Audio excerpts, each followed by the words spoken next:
Assalamualaikum. This is Mohammad Hashim Zia and you guys are watching Netflix by Hashim Zia. काफ़ी सारे बच्चे कुछ हवाले से परेशान रहते हैं कंप्यूटर साइंस किस तरह की होती है, कंप्यूटर साइंस के अंदर कौन सी यूनिवर्सिटीज़ पाकिस्तान में बेस्ट हैं, ऐसी वो कौन सी यूनिवर्सिटीज़ हैं जिनका दुनिया भर के अंदर जिनकी डिग्रीज़ को माना जाता है, ऐसी वो कौन सी यूनिवर्सिटीज़ हैं चाहे वो प्राइवेट सेक्टर के अंदर हों या गवर्नमेंट सेक्टर के अंदर हों जिनको बेतहाशा प्रेफर किया जाता है बाहर की दुनिया के अंदर, जिनका एलुमनाई नेटवर्क बेतहाशा स्ट्रॉन्ग है। सो आप सबकी बेतहाशा फरमाइश थी फास्ट यूनिवर्सिटी के हवाले से कि सर फास्ट यूनिवर्सिटी कैसी है, हम क्यों फास्ट यूनिवर्सिटी को चूज़ करें। सर वो पंजाब साइड के ऊपर तो कॉमसेट्स अच्छी होती है, सर वो कराची के अंदर IBS CS भी करवा रहा है, NED भी करवा रहा है, सर फास्ट के कितने कैंपसेस हो सकते हैं।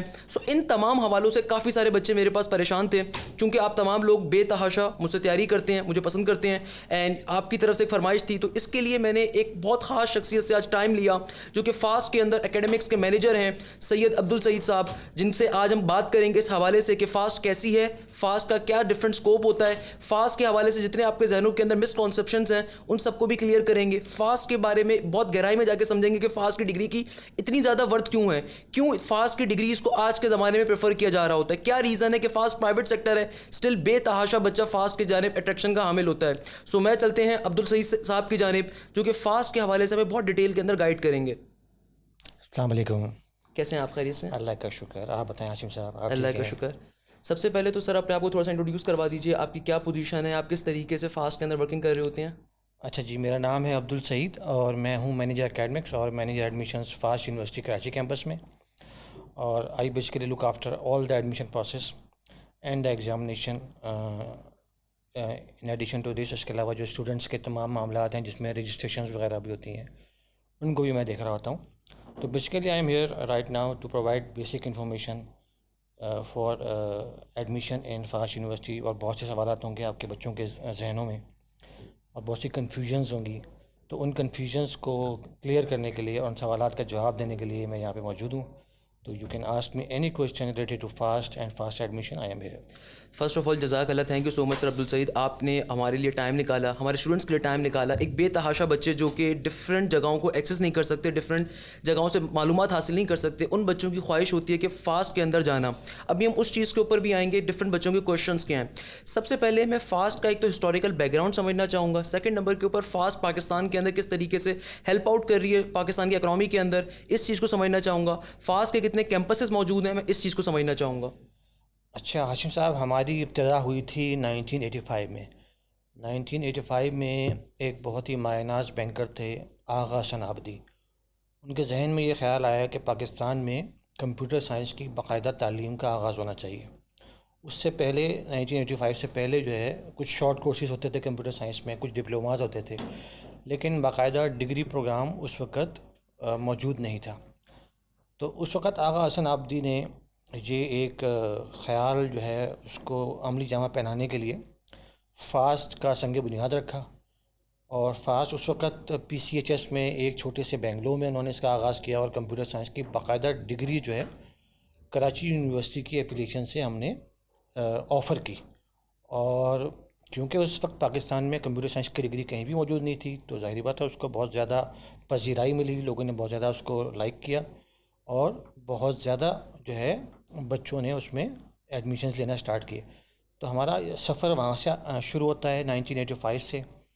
फिर तकरीबन सन 2000 में हमने बाकायदा फ़ास्ट कंप्यूटर साइंस इंस्टीट्यूट को एक यूनिवर्सिटी में कन्वर्ट किया और हम खुद एक फ़ेडरल चार्टर्ड यूनिवर्सिटी बन गए। हम पाकिस्तान की पहली फ़ेडरल चार्टर्ड यूनिवर्सिटी हैं और हमारे पास इस वक्त पूरे पाकिस्तान में 5 शहरों में कैंपसेस हैं।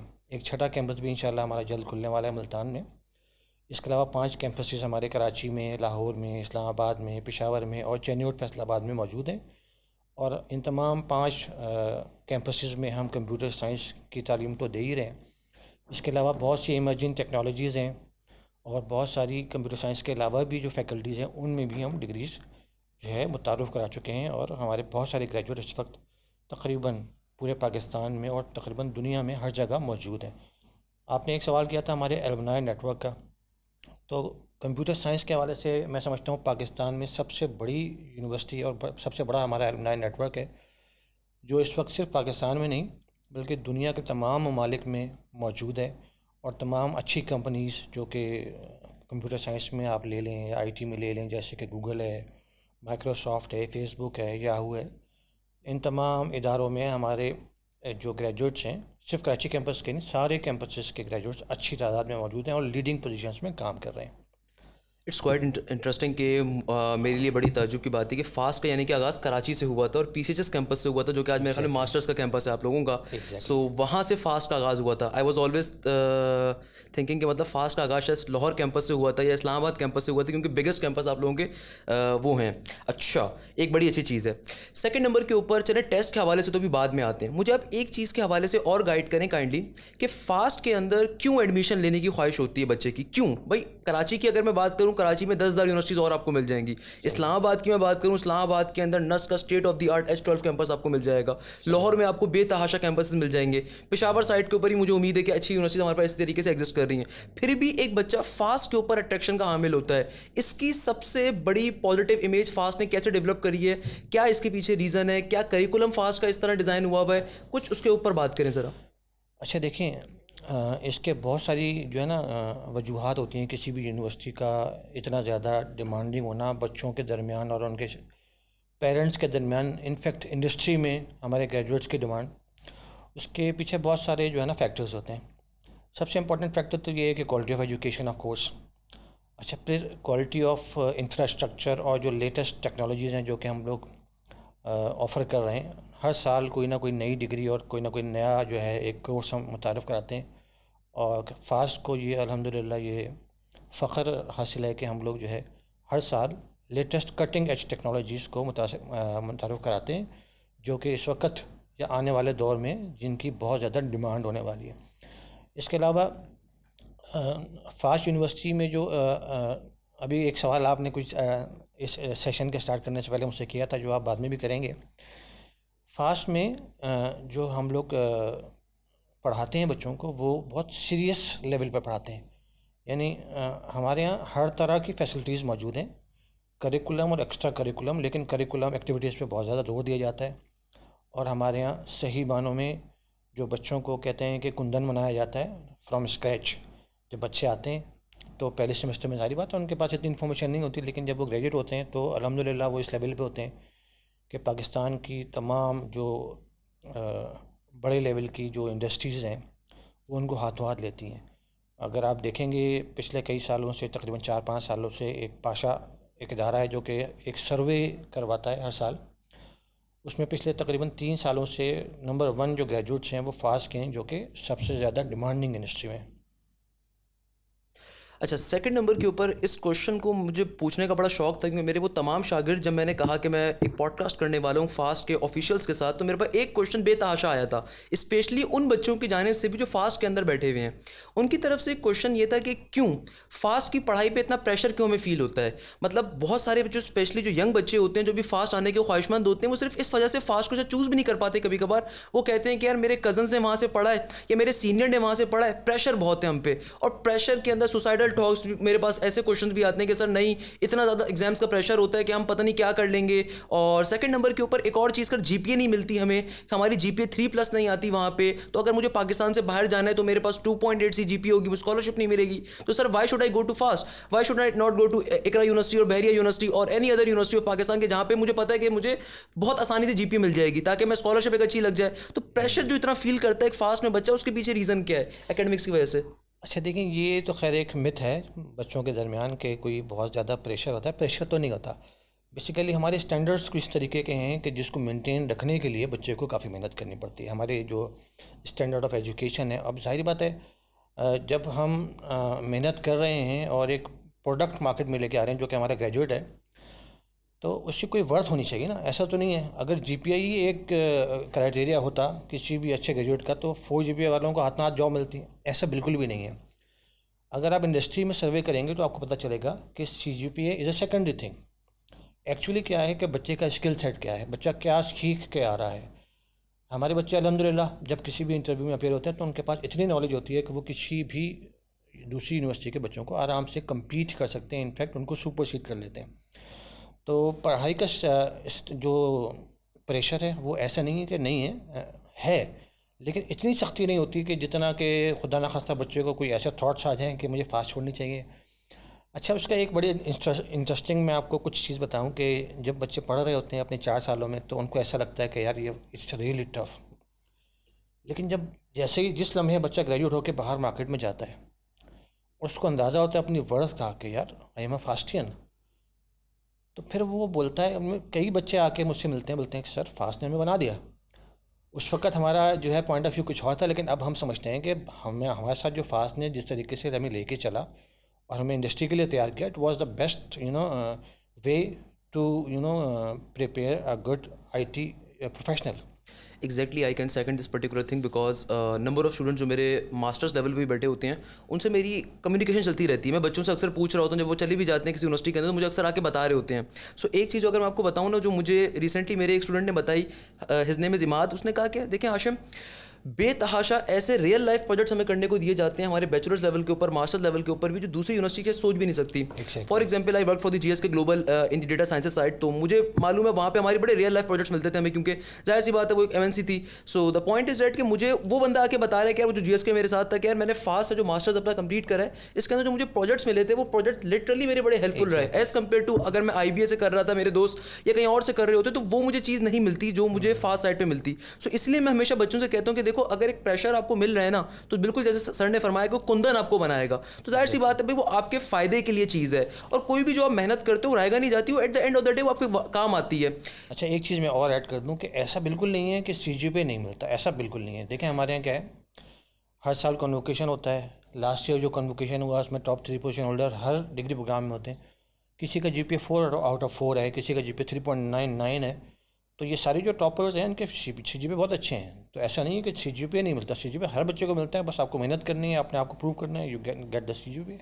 एग्जैक्टली यूनिवर्सिटी लाइफ की पढ़ाई और नॉर्मल पढ़ाई के अंदर थोड़ा सा डिफरेंस एक होता है कि भाई आपने मेहनत जब करनी है तो ऑब्वियसली आपको जीपीए तो मिलेगी अगर आप प्रॉपर्ली मेहनत करेंगे, प्रॉपर्ली अगर आप अपनी तरफ से बेस्ट देंगे। अच्छा, अब आते हैं ज़रा एडमिशन्स के हवाले से। ये तो हमने चंद फास्ट की हिस्ट्री के बारे में चीज़ों को डिस्कस कर लिया। Can you please sir guide के फास्ट के एडमिशन इस दफ़ा जो अनाउंस हुए हैं 8 जुलाई ऑनवर्ड्स इनकी एडमिशन टेस्ट की डेट है, तो एक क्वेश्चन जो मेरे पास अक्सर बच्चों ने पूछा कि सर क्या ये हमारे साथ ज्यादती नहीं है कि पहले हमारे पास क्या होता था, एनटीएस की बेसिस और हम फास्ट के अपने टेस्ट की बेसिस दोनों के ऊपर बोथ का ऑप्शन दिया जाता था, अब ये एक ऑप्शन हमें कर दिया गया है। इसकी वजह से हमारे लिए नुकसान है कि हमारा मेरिट खराब हो रहा है। क्यों? उसके पीछे अगर आप बात को समझें तो पंजाब साइड का बच्चा बहुत अच्छा है पढ़ने के अंदर, इसमें कोई शक ही नहीं है। तो एनटीएस के अंदर तो हर एक का स्कोर 88 परसेंटाइल, 90 परसेंटाइल, 97 परसेंटाइल, तो उनके पास एक बैकअप होता था एटलीस्ट। यार फास्ट का टेस्ट चूंकि हर साल इवॉल्व होता है, हर साल मुश्किल से मुश्किल होता जा रहा होता है as compare to the student, जितने ज़्यादा कंपटीशन इंक्रीज होगा, तो आपने ये वाला सिस्टम क्यों ऑफ करा? अच्छा देखिए, हर चीज़ के पीछे, हर डिसीजन के पीछे एक थॉट प्रोसेस होता है। ऐसा नहीं है कि कोई एब्रप्ट डिसीजन ले लिया जाता है। डेफिनेटली इसके पीछे भी एक बहुत बड़ा थॉट प्रोसेस इन्वॉल्व होगा। हमारे जो थिंक टैंक हैं उन्होंने इस पॉलिसी को बनाने से पहले सोचा होगा। अच्छा, मैं आपको बता देता हूँ। देखें, एनटीएस रिलेटिवली बहुत आसान है।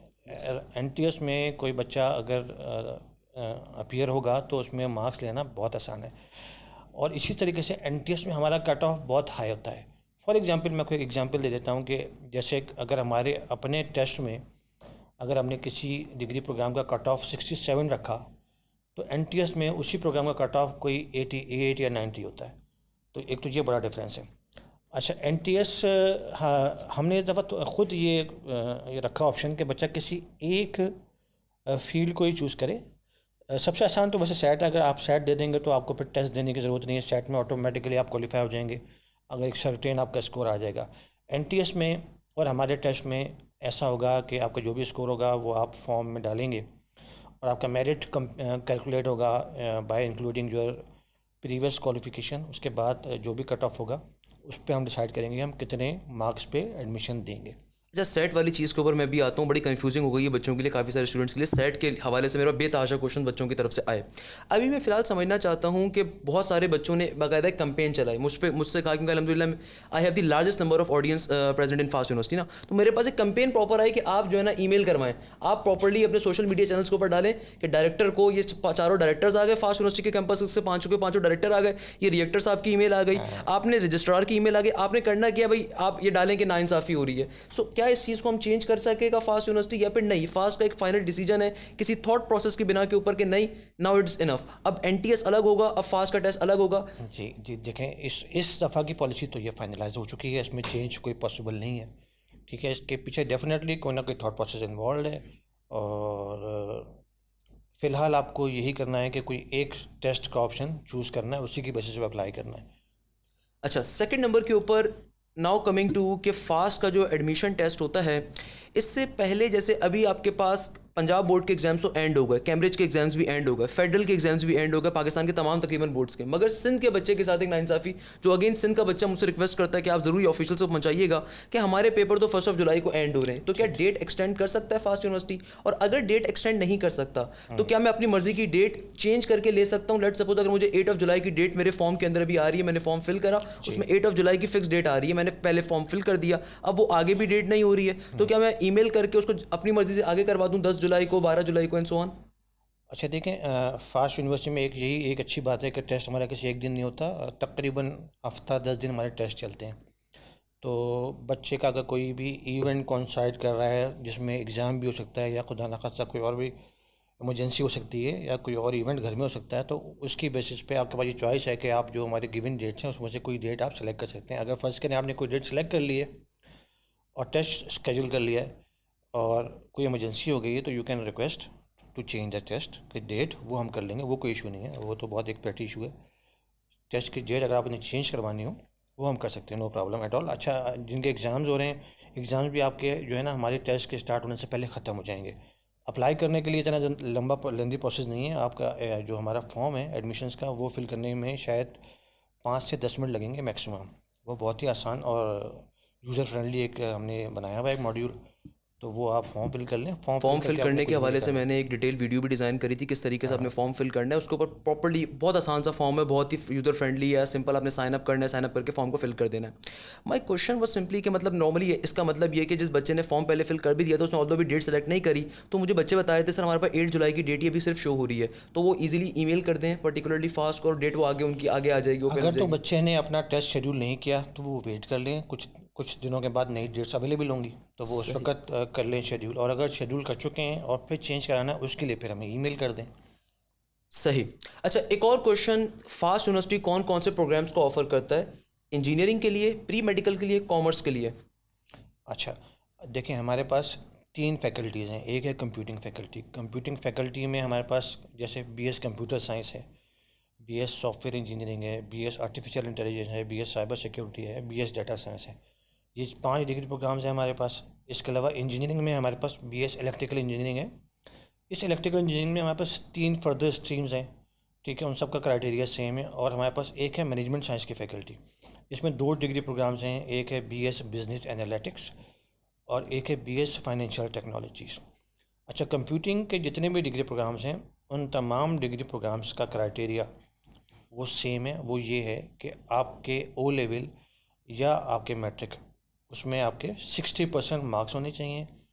ओ लेवल का ग्रुप से हमें कोई सरोकार नहीं है, कोई भी ग्रुप हो आपका ओ लेवल का या मैट्रिक का, 60% मार्क्स चाहिए। इसके अलावा आ जाते हैं इंटरमीडिएट पे। इंटरमीडिएट में जो प्री मेडिकल के बच्चे हैं, सिर्फ वो उनके लिए इशू ये है कि उन्होंने मैथ नहीं पढ़ा हुआ था। प्री मेडिकल के अलावा दूसरे जो बच्चे हैं जैसे प्री इंजीनियरिंग के, जनरल साइंस के, कंप्यूटर साइंस के, वो अप्लाई कर सकते हैं कंप्यूटिंग के सारे डिग्री के प्रोग्राम्स के लिए। और जो बच्चे प्री मेडिकल के हैं, अगर उन्होंने मेडिकल के साथ एक एडिशनल मैथ का कोर्स लिया हुआ है इस साल, अगर वो एग्ज़ाम में अपीयर हो रहे हैं या हो चुके हैं, तो वो कंप्यूटर साइंस के तमाम डिग्री प्रोग्राम्स के लिए अप्लाई कर सकते हैं, वरना उनको 1 साल वेट करना पड़ेगा। Sir I am sorry to interrupt you here. जी। पाकिस्तान इंजीनियरिंग काउंसिल ने इसके ऊपर अपनी तमाम वाज़ेह हिदायत दे दी कि भाई पीसी की तरफ से नस्ट भी अब ये काम कर रहा है कि प्री मेडिकल का बच्चा उनके सीएस में अप्लाई कर सकता है। एनईडी भी पहले नहीं एडमिशन देता था, लास्ट ईयर से एनईडी ने अपनी पॉलिसी चेंज करी कि प्री मेडिकल का बच्चा now is eligible for the CS. उसमें करते वो लोग क्या, मैं आपको उसका थॉट प्रोसेस बताता हूँ बैकसाइड का, कि भाई प्री मेडिकल का बच्चा बायोलॉजी का टेस्ट देगा, एग्जाम के अंदर बायोलॉजी होगी, इंग्लिश होगी और बाकी फेस केमिस्ट्री जो उसकी नॉर्मल होती है उसके बेसिस पे टेस्ट होगा उनका। टेस्ट के जब वो एडमिशन अगर उसे मिल जाता है, देन वो उसको नॉन क्रेडिट आवर एक कोर्स पढ़ाते हैं मैथ्स का, जो कि ऑब्वियसली मेकअप होता है जो भी आपके इंटर की मैथ्स होती है उससे, एंड देन फिर उसकी नॉर्मल इंजीनियरिंग लाइफ चलती रहती है एंड सो ऑन। तो वाई नॉट फास्ट क्यों इस चीज़ के ऊपर वर्किंग करता? मैं इस चीज़ को जरूर समझना चाहूँगा क्योंकि पीसी की तरफ से सबसे बड़ी जो हमारी इंजीनियरिंग की बॉडी है पाकिस्तान में, वही पाकिस्तान इंजीनियरिंग काउंसिल, जो कि हमें हिदायत करते हैं इंजीनियर्स कैसे हैं कैसे नहीं एंड सो ऑन। तो उसकी तरफ से फास्ट ने वो चीज़ एक्सेप्ट क्यों नहीं करी, या फिर फास्ट समझता है कि उसका करिकुलम इतना ज़्यादा स्ट्रिक्ट है कि जब तक बच्चा पहले से पढ़कर ना आए तो हम उसके ऊपर इतनी मेहनत करने को तैयार नहीं है? क्योंकि ये वाली चीज़ जाहिर सी बात है ना, एक करिकुलम अगर आप इतना स्ट्रिक्ट बना हुआ है तो फास्ट को पता है कि भाई प्री मेडिकल का बच्चा सर्वाइव ही नहीं कर सकेगा वहाँ पे। अच्छा, एक तो मैं आपकी करेक्शन कर दूं कि कंप्यूटर साइंस के किसी भी डिग्री प्रोग्राम के लिए पीईसी का कोई लेना देना नहीं होता। सही। ठीक है, पीईसी सिर्फ इंजीनियरिंग प्रोग्राम्स को लुक आफ्टर कर रही होती है। तो जो हमारे कंप्यूटर प्रोग्राम्स हैं, कंप्यूटर साइंस के जितने भी प्रोग्राम्स हैं, उसका पीईसी से एक्रेडिटेशन नहीं होता। तो ये इंजीनियरिंग प्रोग्राम्स नहीं हैं, ये कंप्यूटिंग प्रोग्राम्स हैं। इसका ताल्लुक होता है एचईसी से या एनसीईएसी से। सही। अच्छा, पीईसी का ताल्लुक होता है इंजीनियरिंग प्रोग्राम से, जैसे कि हमारे पास है बीएस इलेक्ट्रिकल इंजीनियरिंग। अब बात यह आ जाती है कि जिन बच्चों की डेफिशिएंसी है मैथ की, हमने क्या किया था, ये पॉलिसी हमारे यहाँ जो है ना, पॉलिसी हम लोग हर साल जो है रिव्यू करते हैं और जो बेस्ट पॉसिबल जो ऑल्टरनेट होता है उसको हम लोग अडॉप्ट करते हैं। हमने कुछ अर्से पहले हमने ये किया था कि हमने ये अलाउ किया था कि प्री मेडिकल के बच्चे अप्लाई कर लें, लेकिन इंटरमीडिएट का मैथ फिर 1 साल के अंदर अंदर पढ़ के क्लियर कर लें, क्योंकि math is very important for computer science. हुआ ये कि बच्चों ने एडमिशन तो लिया, लेकिन कुछ बच्चे मैथ्स को क्लियर नहीं कर पाए। जब मैथ्स क्लियर नहीं कर पाए तो क्या हुआ कि उनका 1 साल भी वेस्ट हुआ और उनके पैसे भी वेस्ट हुए और उनका एडमिशन डिसकंटिन्यू हो गया। ठीक है, तो उस चीज़ को अवॉइड करने के लिए हमने ये सोचा कि बच्चे जो है प्री मेडिकल के साथ अगर एक एडिशनल मैथ कर लें तो उनका एक तो डेडिकेटेड स्टडीज़ होंगी, इस चीज़ से वो बरी जमा हो जाएंगे कि यार मैंने मैथ करना है, पढ़ना है। तो ये एक रीज़न था ये इस पॉलिसी को डिसकंटिन्यू करने के लिए। एग्जैक्टली ये वाली पॉलिसी आपकी बड़ी अच्छी थी, 2 साल पहले तक ये पॉलिसी थी और इसमें काफ़ी बच्चों को फ़ायदा इसमें होता था। बट जाहिर सी बात है आपकी बात दुरुस्त है। मेरे पास ये क्वेश्चन बाकायदा बच्चों ने मुझसे पूछा कि सर वो अगर एडिशनल मैथ्स के हम एग्जाम्स दे दें बट फेल कर जाएं तो फास्ट हमें निकालेगा तो नहीं? जी मैं बोला बेटा कैसी बात एडमिशन क्लोज हो जाएगा। मैंने वही बताया भाई कैसी बात कर रहे हो भाई, स्ट्रिक्ट पॉलिसी है तो उनकी। अच्छा, सेकंड नंबर के ऊपर वापस हम आते हैं फील्ड्स की जानिब। तो आप कह रहे हैं कि प्री मेडिकल का जो स्पेसिफिकली प्री मेडिकल का बच्चा है वो अभी फिलहाल बिजनेस एनालिटिक्स में अप्लाई कर सकता है एग्जैक्टली, और फाइनेंशियल टेक्नोलॉजी में अप्लाई कर सकते हैं। ये दोनों डिग्री प्रोग्राम्स आपके लिए ओपन है। ठीक है, इसमें अप्लाई कर सकते हैं आप, और फिर अगर आप एडिशनल मैथ दे देंगे तो फिर आप हमारे सारे प्रोग्राम्स के लिए अप्लाई कर सकते हैं। और कॉमर्स का जो बच्चा है वो अप्लाई कर सकता है फास्ट के अंदर? कॉमर्स का बच्चा भी इन 2 डिग्री प्रोग्राम्स के लिए मैनेजमेंट साइंस के अप्लाई कर सकता है। अच्छा, एक और होता है हमारे पास आईडीपी। आईडीपी का मतलब होता है वो बच्चे जो मैट्रिक के बाद डिप्लोमा करते हैं किसी टेक्निकल इंस्टीट्यूट से, तो आईडीपी के 3 साल के बाद कुछ प्रोग्राम्स ऐसे होते हैं जहाँ पे यूनिवर्सिटीज अलाउ कर देती है, नस भी अलाउ कर देती है, मेहरान भी, एनईडी वगैरह भी, कि भाई वो आईडीपी की बेसिस के ऊपर अगर आपके 3 साल की डिग्री प्रोग्राम डिप्लोमा का कंप्लीटेड है, technical diploma I guess DAE को कहलाता है, एग्जैक्टली, तो उसकी बेसिस के ऊपर अगर बच्चा अप्लाई करना चाहे बिल्कुल अप्लाई कर सकते हैं। डीएई की बेस पे इंजीनियरिंग में एक कोटा होता है। ठीक है, बाकी तमाम डिग्री प्रोग्राम्स के लिए अप्लाई कर सकते हैं, कोई इशू नहीं। इंजीनियरिंग में शायद साल में सिर्फ एक दफ़ा, मतलब 1 स्टूडेंट या 2 स्टूडेंट अलाउड होते हैं, कैंपस वाइज ही रेफर करता है। आप मुझे नंबर ऑफ सीट्स बता सकते हैं कि भाई कितनी नंबर ऑफ सीट्स होती हैं कंप्यूटर साइंस के अंदर for the A levels, for the intermediate? कितनी नंबर ऑफ सीट्स होती हैं आपके पास डेटा साइंसेस के अंदर? कितनी नंबर ऑफ सीट्स होती हैं आर्टिफिशियल इंटेलिजेंस में, साइबर सिक्योरिटी के अंदर? और एक दफ़ा अपनी तमाम सीट्स की वो बता दीजिए कि भाई कौन कौन सी टेक्नोलॉजी आप ऑफर कर रहे हैं through out all the campuses. अच्छा देखिए, हमारे यहाँ एक तो ये है कि कोटा सिस्टम डजेंट एग्जिस्ट। हमारे पास मेरिट सेम होता है रिगार्डलेस बच्चे का बैकग्राउंड ए लेवल का है, चाहे इंटरमीडिएट का है या बाहर से पढ़ के आया है बच्चा, तो इसमें तो कोटा सिस्टम है नहीं। मैं आपको ये ज़रूर बता सकता हूँ, जैसे सबसे ज़्यादा जो सीट्स हैं हमारे पास अवेलेबल वो होती हैं कंप्यूटर साइंस प्रोग्राम में, क्योंकि वो सबसे ज़्यादा डिमांडिंग फील्ड होती है। इसमें तकरीबन हमारे पास 450 के करीब सीट्स होती हैं। इसके अलावा हमारे पास सॉफ्टवेयर इंजीनियरिंग है, इसमें 100 सीट्स होती हैं। आर्टिफिशियल इंटेलिजेंस है, इसमें 100 सीट्स होती हैं। साइबर सिक्योरिटी है, इसमें 100 सीट्स होती हैं। इसके अलावा जो बीएस डाटा साइंस है, ये हम पहली दफ़ा ऑफर कर रहे हैं कराची कैंपस में, तो इसमें हम 1 सेक्शन लेंगे। इसी तरीके से जो मैनेजमेंट साइंस की फील्ड्स हैं उसमें हम 1 सेक्शंस लेते हैं। इलेक्ट्रिकल इंजीनियरिंग में हम 2 सेक्शंस लेते हैं, जो कि तकरीबन 80 सीट्स के बराबर बनता है। ठीक है, बाकी जो डिफरेंट कैंपस हैं उनकी जो सीट्स हैं वो डिफरेंट होती हैं। उसके बारे में आपको कैंपस से बेहतर मालूमात मिल जाएगी कि किस कैंपस में कितने प्रोग्राम्स में, मतलब कौन से प्रोग्राम में कितनी सीट्स अवेलेबल है। तो फास्ट यूनिवर्सिटी अपना जो ब्रोशर होता है उसके अंदर सीट डिस्ट्रीब्यूशन प्रॉपर्ली हर कैंपस वाइज अनाउंस नहीं कर रहा होता हर साल? सही है। अच्छा, सेकंड नंबर के ऊपर जो एक क्वेश्चन है कि सर हमें सीएस के अंदर क्या चूज़ करना चाहिए? अक्सर बच्चों का मेरे पास एक क्वेश्चन आता है कि जैसे आजकल का दौर है एआई का, हर एक को जो है ना वो एलन मस्क साहब ने जो है ना इंस्पायर किया हुआ है। बच्चे मेरे पास अक्सर आके मुझसे पूछते हैं sir why not should I choose the AI in the first place. मैं बच्चों को अक्सर गाइड करने की कोशिश करता हूँ कि देखो बेटा सीएस जो होती है नॉर्मल वो एक मदर फील्ड है। आप कल को अपना मास्टर्स एक छोटी चीज़ पे कर सकते हो, बट स्टार्ट ही अगर छोटी चीज़ से करोगे तो बड़े कमरे में जाना मुश्किल हो जाता है। तो इस चीज़ का आप एक बेहतर एक जवाब दे सकते हो कि आप एकेडमिक्स माशाल्लाह से मैनेजर हैं, तो आप इस चीज़ के हवाले से प्रॉपर्ली गाइड करें बच्चों को। क्यों? हाँ हाशिम भाई, मैं आपके इस ओपिनियन को बिल्कुल सेकंड करूँगा, आप बिल्कुल ठीक कह रहे हैं। देखिए कंप्यूटर साइंस जो है ना वो मदर फील्ड है, मेन फील्ड है। अच्छा, अब अगर कुछ बच्चे ऐसे होते हैं जिन्होंने जो बहुत ही ज़्यादा स्पेसिफिक होते हैं किसी फील्ड को लेके ना, जिसको कहते हैं ना पैशन है उनको कि मुझे इसी फील्ड में जाना है, तो अगर आपका पैशन है किसी ख़ास फील्ड का तो फिर तो आप स्पेशलाइजेशन को ज़रूर आउट करें, ठीक है। अच्छा, वैसे जो हमारी जो फील्ड्स हैं जैसे आर्टिफिशियल इंटेलिजेंस है, साइबर सिक्योरिटी है, डाटा साइंस है, ये बिल्कुल एक नई इमर्जिंग फील्ड्स हैं सारी की सारी, और इसमें आप जाएंगे तो कैरियर आपका इंशाल्लाह बहुत ब्राइट होगा, इसमें तो कोई शक नहीं। हाँ, ये है कि ये स्पेशलाइज्ड फील्ड्स हैं, तो अगर आपको बिल्कुल आपने डिसाइड कर लिया कि मुझे इसी फील्ड में जाना है, मुझे एआई का चीता बनना है, साइबर सिक्योरिटी का चीता बनना है, तो you must go for that specific field, ठीक है। सही। अच्छा, मेरे पास एक क्वेश्चन जो आया था, बड़ा इंटरेस्टिंग क्वेश्चन था कि सर ये जो न्यू एक फील्ड है बिजनेस एनालिटिक्स, क्योंकि मेरा खुद भी ज़रा कॉर्पोरेट साइड पे उस पर एक्सपीरियंस था, तो बिजनेस एनालिटिक्स की field I really inspired. Student मुझसे अक्सर आके पूछे थे इसके बारे में, आपने ज़रूर क्वेश्चन पूछना है सर से। So if I am not wrong तो ये सप्लाई चेन का और आपके पास आईटी का एक मिक्सचर होता है फाइनेंस टेक्नोलॉजीज के साथ साथ, तो इसके ऊपर थोड़ा सा आप गाइड करें कि कराची कैंपस सिर्फ ये ऑफर कर रहे हैं या और कैंपसेस भी नहीं, ये ऑफर कर बाकी रहे हैं? कैंपस में भी ऑफर कर रहे हैं। बिजनेस एनालिटिक्स बिल्कुल एक एक नई समझ लें एक एक फील्ड है। ये कम्बिनेशन है मैनेजमेंट साइंस का, कंप्यूटर साइंस का और आईटी का, ठीक है। इसमें बेसिकली जो बच्चे बिजनेस साइड पे जाना चाहते हैं उनको टेक्नोलॉजिकली इतना एडवांस कर देते हैं कि वो टेक्नोलॉजी को यूज़ करते हुए अपने बिजनेस को रन कर सकते हैं, ठीक है। ये है इस फील्ड का एक थीम है। इसी तरीके से फाइनेंशियल टेक्नोलॉजीज़ हैं, उसमें फाइनेंस और आईटी का एक मिक्सचर है, और इसमें फाइनेंशियल टेक्नोलॉजीज़ की बहुत डिमांड है इस वक्त अब्रॉड। अगर आप देखेंगे तो इस डिग्री करने के बाद अच्छे चांसेस हैं आपके कैरियर में ग्रो करने के लिए।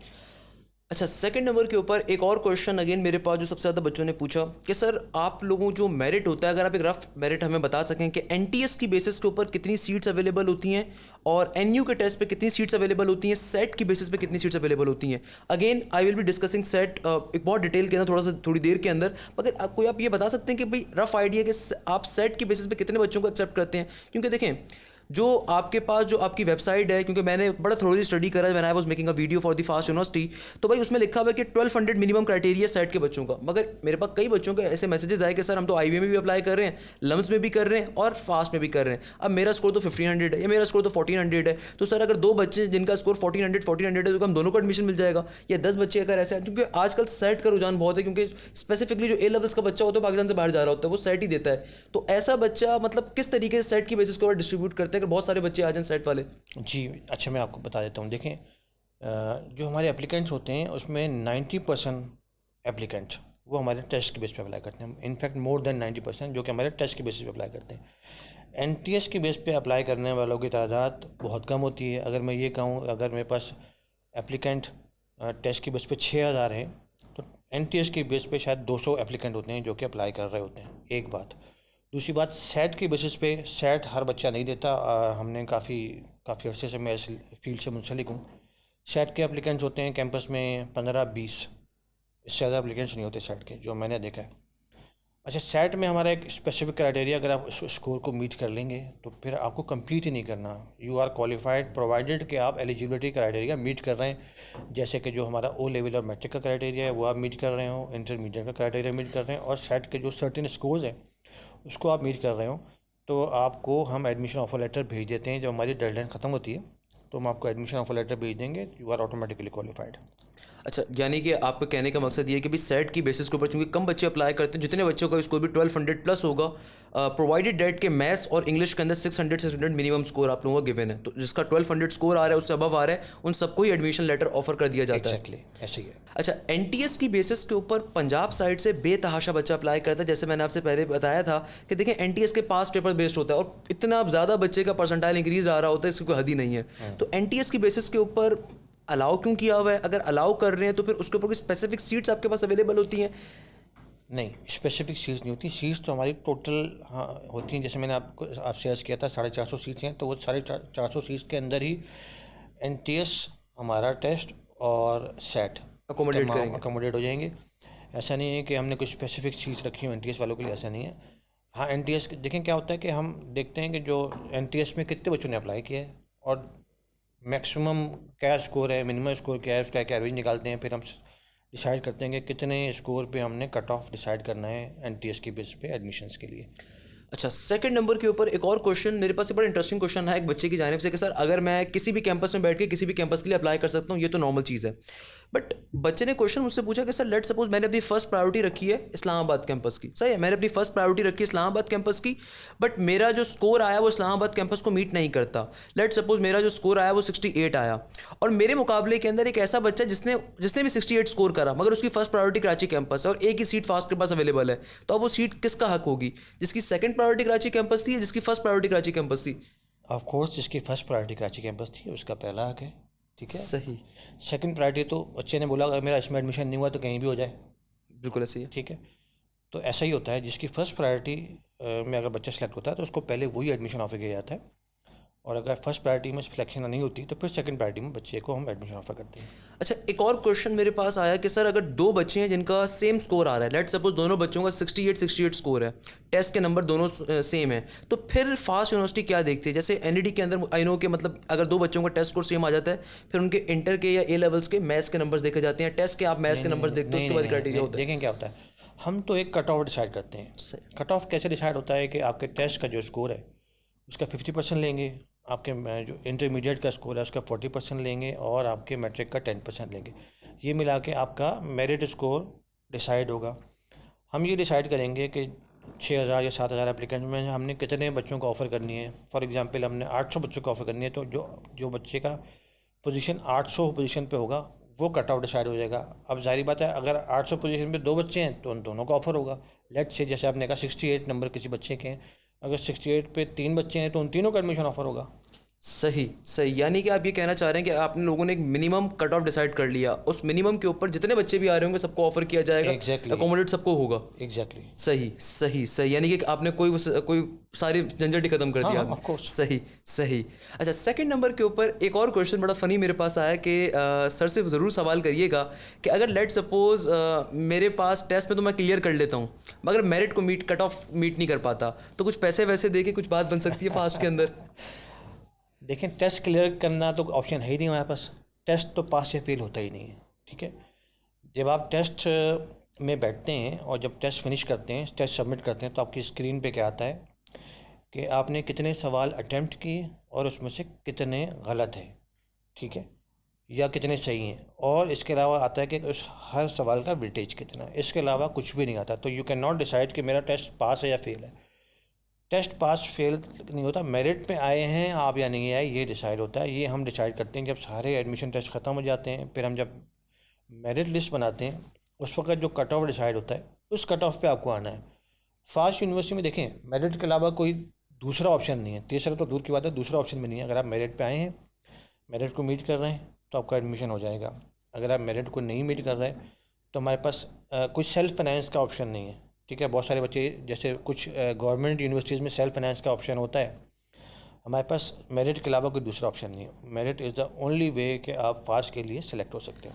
अच्छा, एक क्वेश्चन जो मैं यहाँ पे before moving towards the test pattern, test कैसा होता है, क्या नहीं होता, क्या क्वालिफिकेशन होती है, उससे जाने से पहले मेरे पास, क्योंकि पूरे पाकिस्तान से एक चिन्योट का बच्चा भी बैठ के देख रहा होगा, एक कश्मीर का बच्चा भी बैठ के देख रहा होगा, बलूचिस्तान का बच्चा भी बैठ के देख रहा होगा, एक क्वेश्चन जो अक्सर बच्चे करते हैं, सर देखें पेशावर का मेरिट बहुत कम है, इसका मतलब क्या पेशावर में फैकल्टी अच्छी नहीं है? सर वो देखें कराची कैंपस का मेरिट इतना मज़े का नहीं है, सर क्या रीज़न है? सर इस्लामाबाद का देखें मेरिट अच्छा है, तो क्या रीज़न है? तो ये क्या वजह होती है कि भाई campus to campus merit drop हो रहा होता है, ये क्यों होता है? अच्छा देखें, ये जो आइडिया बच्चों के जहन में एक इमेज है ना कि किसी कैंपस का मेरिट कम है तो उसकी कोई स्टैंडर्ड ऑफ एजुकेशन या फैसिलिटीज़ में कोई फ़र्क है, ऐसा बिल्कुल भी नहीं है। ये जो कट ऑफ डिसाइड होता है ना, ये डिसाइड होता है टोटल नंबर ऑफ़ एप्लीकेंट्स, उनका एवरेज स्कोर और number of seats available in that campus. For example आप पेशावर कैंपस को ले लें। पेशावर कैंपस में एप्लीकेंट्स थोड़े कम होते हैं। आपको पता है पेशावर कैंपस में उस इलाकों में थोड़ा पढ़ाई का रुझान कम होता है, बिल्कुल ऐसे, ठीक है ना। पेशावर और उसके विसिनिटीज़ में लिमिटेड लोग ही हायर एजुकेशन की तरफ जाते हैं, तो वहाँ पे एप्लीकेंट्स कम होते हैं। लाहौर में बेतहाशा एप्लीकेंट हैं। लाहौर में और लाहौर के जो गिरदनवा में शहर हैं, बहुत सारे शहर हैं, वो सारे के सारे शहरों के बच्चे लाहौर में आके अपनी स्टडीज़, अपनी हायर एजुकेशन शुरू करते हैं। तो लाहौर में एप्लीकेंट बेस बहुत ज़्यादा होता है। लाहौर में बाकी कैंपस के मुकाबले में एप्लीकेंट डबल होते हैं। इसी तरीके से इस्लामाबाद के और उसके आसपास के इलाकों में जो एप्लीकेंट्स हैं वो सारे आके इस्लामाबाद में ही पढ़ना प्रेफर करते हैं, तो वहाँ पे एप्लीकेंट्स बेस ज़्यादा है। कराची में भी एप्लीकेंट्स बेस ज़्यादा है, तो जहाँ पे जितने ज़्यादा एप्लीकेंट्स होंगे वहाँ पे उसका मेरिट स्कोर ऑटोमेटिकली हाई होगा। इसका इस बात से कोई ताल्लुक नहीं है कि किसी कैंपस में क्वालिटी ऑफ एजुकेशन कॉम्प्रोमाइज़ है या जो हमारी जो फैसिलिटी है उसमें कोई फ़र्क है, ऐसा कुछ नहीं है। हमारे स्टैंडर्ड्स ऑफ एजुकेशन और जो इंफ्रास्ट्रक्चर है तमाम कैंपस में सेम है। एक बड़ी इंपॉर्टेंट चीज़ जैसे आपने मुझे बताई कि तमाम कैंपसेस के अंदर क्वालिटी ऑफ एजुकेशन सिमिलर है। मैं भी अक्सर बच्चों को ये बता रहा होता हूँ कि भाई देखो बेटा, हर जगह के ऊपर आपकी पढ़ाई सिमिलर होगी। इनफैक्ट हर जगह पे टीचर्स एक ही जैसे हैं। आप वेबसाइट पे जाके सर्च करोगे, आपको तमाम क्वालिफाइड टीचर्स मिल जाएंगे कि कौन सी एजुकेशन है उनकी, कहाँ से पढ़कर आए हुए हैं, डॉक्टरेट किया था, किस सब्जेक्ट के ऊपर डॉक्टरेट था, एंड सो ऑन। एक क्वेश्चन जो मेरे पास कुछ बेचारे बच्चों ने किया और उनकी तरफ से जायज़ भी था मेरे नज़दीक, कि सर पंजाब के अंदर तो 4 कैंपसेस ओपन कर दिए, बलूचिस्तान के अंदर, कोयटा के अंदर कैंपस क्यों नहीं है? हमारा भी तो हक तालीम है और हम भी चाहते हैं फास्ट के ऊपर आना, क्योंकि फास्ट ऑब्वियसली लोग एक ब्रांड समझते हैं फास्ट CS के अंदर। सिमिलरली सिंध देन पंजाब के बाद सबसे आपके पॉपुलेटेड प्रोविंस आ रहा है, तो कराची के अंदर सिर्फ मौजूद है। सर इंटीरियर सिंध के जानिब क्यों नहीं देखा जाता? ये बिल्कुल आपकी जेन्युइन सवाल है आपका, और इस पे इंशाल्लाह ताला हम कंसिडर करेंगे, क्योंकि हमारे पास हम लोग फेडरली चार्टर्ड यूनिवर्सिटी है, तो हम पाकिस्तान में तमाम शहरों में अपने कैंपस खोल सकते हैं। तो इंशाल्लाह फ्यूचर में हम जल्द जो है बाकी कैंपसेस में खोलने का इरादा रखते हैं, इंशाल्लाह खोलेंगे। इंशाल्लाह मुल्तान कैंपसेस के अंदर प्लांटेशन ड्राइव वगैरह मैंने देखी थी, बड़ी अच्छी आपकी चल रही थी। होप्स हो कि वो भी इंशाल्लाह बहुत जल्द आ रहा होगा, और मुल्तान के साइड के बच्चों को भी अब आगे देही मुल्तान, क्योंकि मेरे ख्याल में कल आ रहा होता है वो आपके पास, तो ऑब्वियसली उसके बच्चों को भी काफ़ी हद तक एक फ़ायदा एक मिलेगा एजुकेशन के हवाले से। अच्छा, now moving towards the test pattern. Test किस तरीके से होता है फास्ट का? सर वो जिस तरह दूसरी यूनिवर्सिटीज़ के अंदर होता है कि भाई कंप्यूटर बेस्ड अगर टेस्ट होता है तो क्वेश्चन रिपीट हो रहे होते हैं, तो फास्ट साइड में भी कुछ क्वेश्चन रिपीट होते हैं, क्योंकि जाहिर सी बात है बच्चा जब पेपर देकर आता है तो हर जगह पे बच्चा पेपर बताता है अपना, उसके ऊपर भी टीचर्स पेपर को डिज़ाइन कर देते हैं, और तो क्या नंबर ऑफ क्वेश्चंस रिपीट होने के चांसेस होते हैं। कराची में जो सॉफ्टवेयर होता है कि इस्लामाबाद में वही सॉफ्टवेयर यूज़ होगा या लाहौर में भी वही सॉफ्टवेयर यूज़ होगा, एक जेन्युइन क्वेश्चन बहुत सारे बच्चों का है। तो मैं इन दोनों चीज़ों का सवाल आपसे पूछना चाहूँगा। जी ज़रूर। अच्छा देखें, हमारा टेस्ट जो है ना वो तो सेंट्रलाइज्ड एक टेस्ट है हमारा, 5 कैंपस में टेस्ट हमारे हो रहे होते हैं सेम टाइम पे। अच्छा, इस टेस्ट में जो डेटाबेस है ना वो बहुत बड़ा डेटाबेस है, कोई लाखों की तादाद में सवाल आते हैं हर फील्ड के, और ये रैंडमली जो है जनरेट हो रहे होते हैं। जब बच्चा लॉगिन करता है उस वक्त टेस्ट जनरेट होता है उसका, तो सवाल एक जैसे होने के चांसेस तकरीबन नहीं है, ठीक है। रेयरली का एक आध सवाल किसी का सिमिलर हो सकता है। होता ये, जब आप बैठेंगे हमारी लैब के अंदर, अगर 50 बच्चे बैठे हैं तो 50 के 50 बच्चों का पहला सेशन सेम नहीं हो सकता। किसी का पहला मैथ आ रहा है, किसी का इंग्लिश आ रहा है, किसी का IQ आ रहा है, ठीक है, किसी का बेसिक मैथ आ रहा है, किसी का एडवांस मैथ आ रहा है। तो एक ही लाइन में जो बच्चे बैठे होते हैं उन सबके सेशन एक तो डिफरेंट होते हैं और सबके सवालात टोटली डिफरेंट होते हैं, तो सवालात का सेम होने का पॉसिबिलिटी तकरीबन नहीं है। अच्छा, एक चीज़ जो आपने बड़ी इंटरेस्टिंग मुझे बताई, क्योंकि I usually cover NAD NUST, यहाँ पे भी सारे कंप्यूटराइज बेस्ड एग्जाम्स होते हैं, तो आपने बताया कि सेक्शन के सेक्शन ही हम लोगों ने जो है ना ऐसे सॉफ्टवेयर के अंदर निज़ाम रखा हुआ है कि हर बच्चे का सेक्शन भी डिफरेंट होगा। और बिल्कुल ऐसी ये अच्छी चीज़ है, क्योंकि भाई जाहिर सी बात है अगर 3 बच्चे भी एक साथ बैठे हुए, तीनों का सेक्शन ही डिफरेंट है, तो ऑब्वियसली फिर पूछने के चांसेस भी कम हो जाते हैं। अच्छा, दूसरे नंबर के ऊपर जैसे आपने मुझे बताया कि नंबर ऑफ क्वेश्चन को फीड करा हुआ है सॉफ्टवेयर के अंदर, मैं बच्चों को ये समझा रहा होता हूँ कि भाई फास्ट की स्पेशलिटी CS है, तो जाहिर सी बात है वो अपने लिए तो एक बेहतरीन सॉफ्टवेयर उन्होंने ऑलरेडी डिज़ाइन करा हुआ होगा। अच्छा, दूसरे नंबर के ऊपर किस तरीके से टेस्ट आता है, टेस्ट का पैटर्न क्या, जरा वो भी डिफाइन कर दें। नेगेटिव मार्किंग इंग्लिश में आप लोगों की अलग होती है और बाकी सेक्शन में अलग होती है, उसको भी जरा डिफाइन कर दें। अच्छा देखें, टेस्ट जब आप देने के लिए बैठेंगे कंप्यूटर स्क्रीन पे, तो बेटा एक बात ध्यान में रखना कि इंस्ट्रक्शंस को ज़रूर पढ़ना। जब तक आप अपना टेस्ट लॉगिन नहीं करेंगे, जब तक आपका टाइम स्टार्ट नहीं होगा, भले आप 5 मिनट 10 मिनट तक इंस्ट्रक्शन पढ़ें, जब तक इंस्ट्रक्शन पढ़ेंगे, इंस्ट्रक्शन पढ़ना बहुत ज़रूरी होता है। उसमें तमाम डिटेल होती है, उसमें यह भी बताया जाता है कि कितने सवाल आएंगे, कौन कौन से सेक्शंस होंगे, हर सेक्शन का टाइम क्या होगा। हमारे जो टेस्ट होता है उसमें जैसे कंप्यूटर साइंस का और इंजीनियरिंग का टेस्ट एक ही होता है, उसमें आपका बेसिक मैथ होगा, एडवांस मैथ होगा, इंग्लिश होगा और एनालिटिकल स्किल्स होगा, ठीक है। इसको मैं अगर और डिटेल में जाऊँ तो 50% जो है एडवांस मैथ होता है, जो कि आपने इंटर में या A लेवल में पढ़ा होगा। 20% बेसिक मैथ होगा जो आपने O लेवल में या मैट्रिक में पढ़ा होगा, और 20% एनालिटिकल स्किल्स होगा, और 10% इंग्लिश होगा, ठीक है। ये तमाम के तमाम डिफरेंट सेक्शंस हैं और इनमें मल्टीपल चॉइस क्वेश्चंस होते हैं। टेस्ट में सिर्फ आपको माउस यूज़ करना होता है, इसके अलावा कीबोर्ड का कोई काम नहीं है। जो मैथमेटिकल क्वेश्चंस हैं वो सॉल्व करने के लिए आपको एक रफ शीट दी जाती है, कैलकुलेटर्स अलाउड नहीं होते। रफ शीट पे आप जो भी कैलकुलेशन करें वो आप कर सकते हैं, ठीक है। और सिर्फ माउस से क्लिक करना है आपने। हर सेशन का अलग टाइम है।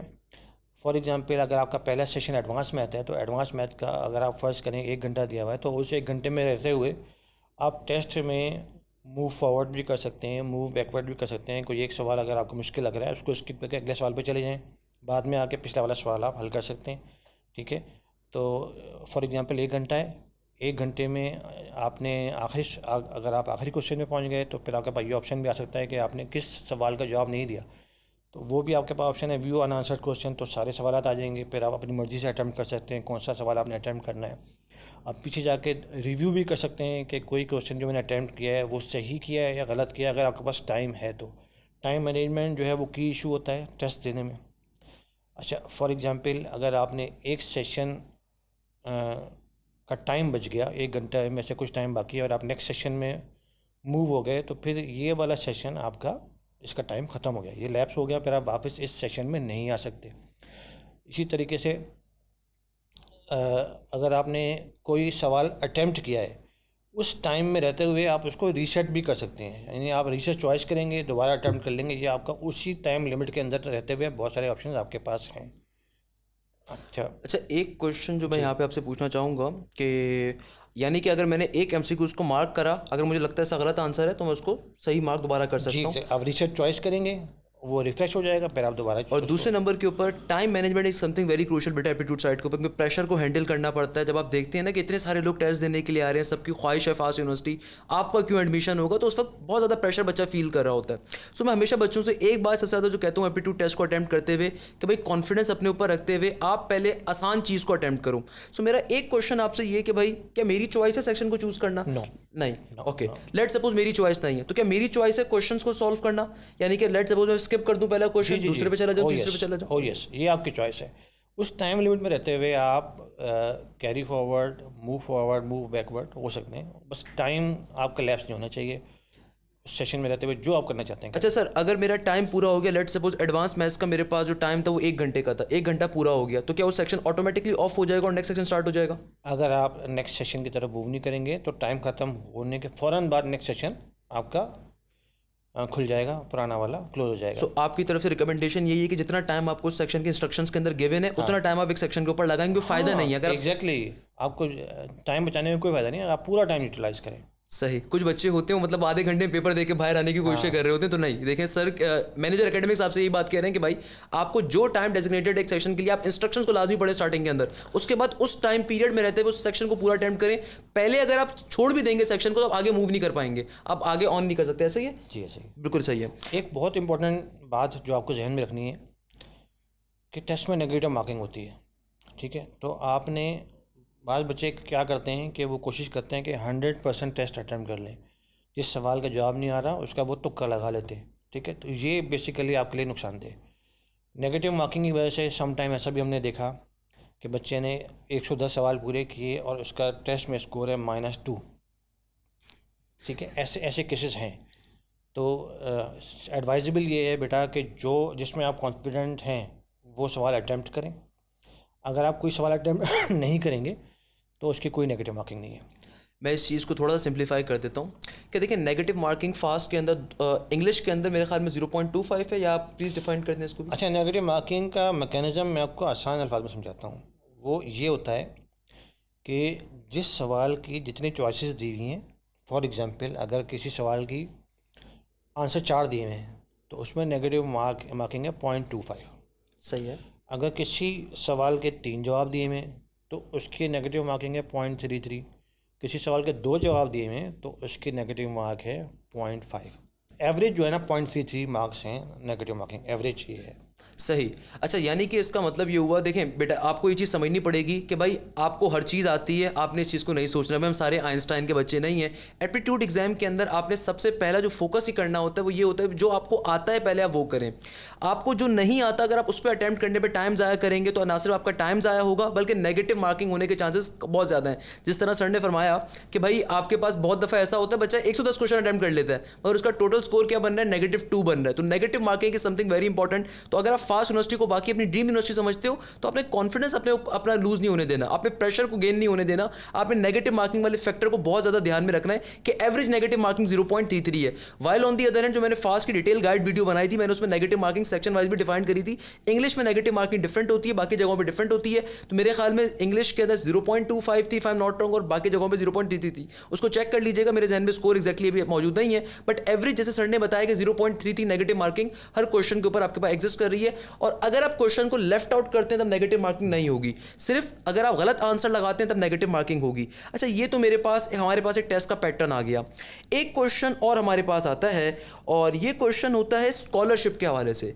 एक बेतहाशा बच्चा हर जगह से हमारे पास एक क्वेश्चन करता है, सर देखिए मैं एनईडी अफोर्ड कर सकता हूँ क्योंकि 30,000 रुपये फीस है, 4,000 रुपये फीस है। सर वो आईबीए की फ़ीस 4 लाख रुपये, फास्ट की फ़ीस 2 लाख रुपये। सर मेरे तो फादर की इतनी सैलरी नहीं है, how can I afford fast university. मैं अक्सर बच्चों को एक चीज़ बहुत कैटेगोरिकली समझाता हूँ कि बेटा टेस्ट में अच्छा परफॉर्म कर लो, अभी आप फीसेस को छोड़ दो, क्योंकि देखो फीसेस के अंदर स्कॉलरशिप आपको बेतहाशा मिलेंगी। एलुमनाई नेटवर्क्स बहुत हेल्प करते हैं हर यूनिवर्सिटी के अंदर। तो अभी हम यही क्वेश्चन पूछेंगे कि भाई क्या सिनेरियो है फास्ट साइड के ऊपर, किस तरीके से फास्ट अपने बच्चों को हेल्प करता है, क्योंकि मेरे पास जो इन्फॉर्मेशन है उसके मुताबिक फास्ट बहुत ज़्यादा हेल्प करता है अपने बच्चों को। बस आपके पास एजुकेशन होनी चाहिए, आपके पास मेरिट होना चाहिए, आपके पास काबिलियत होनी चाहिए।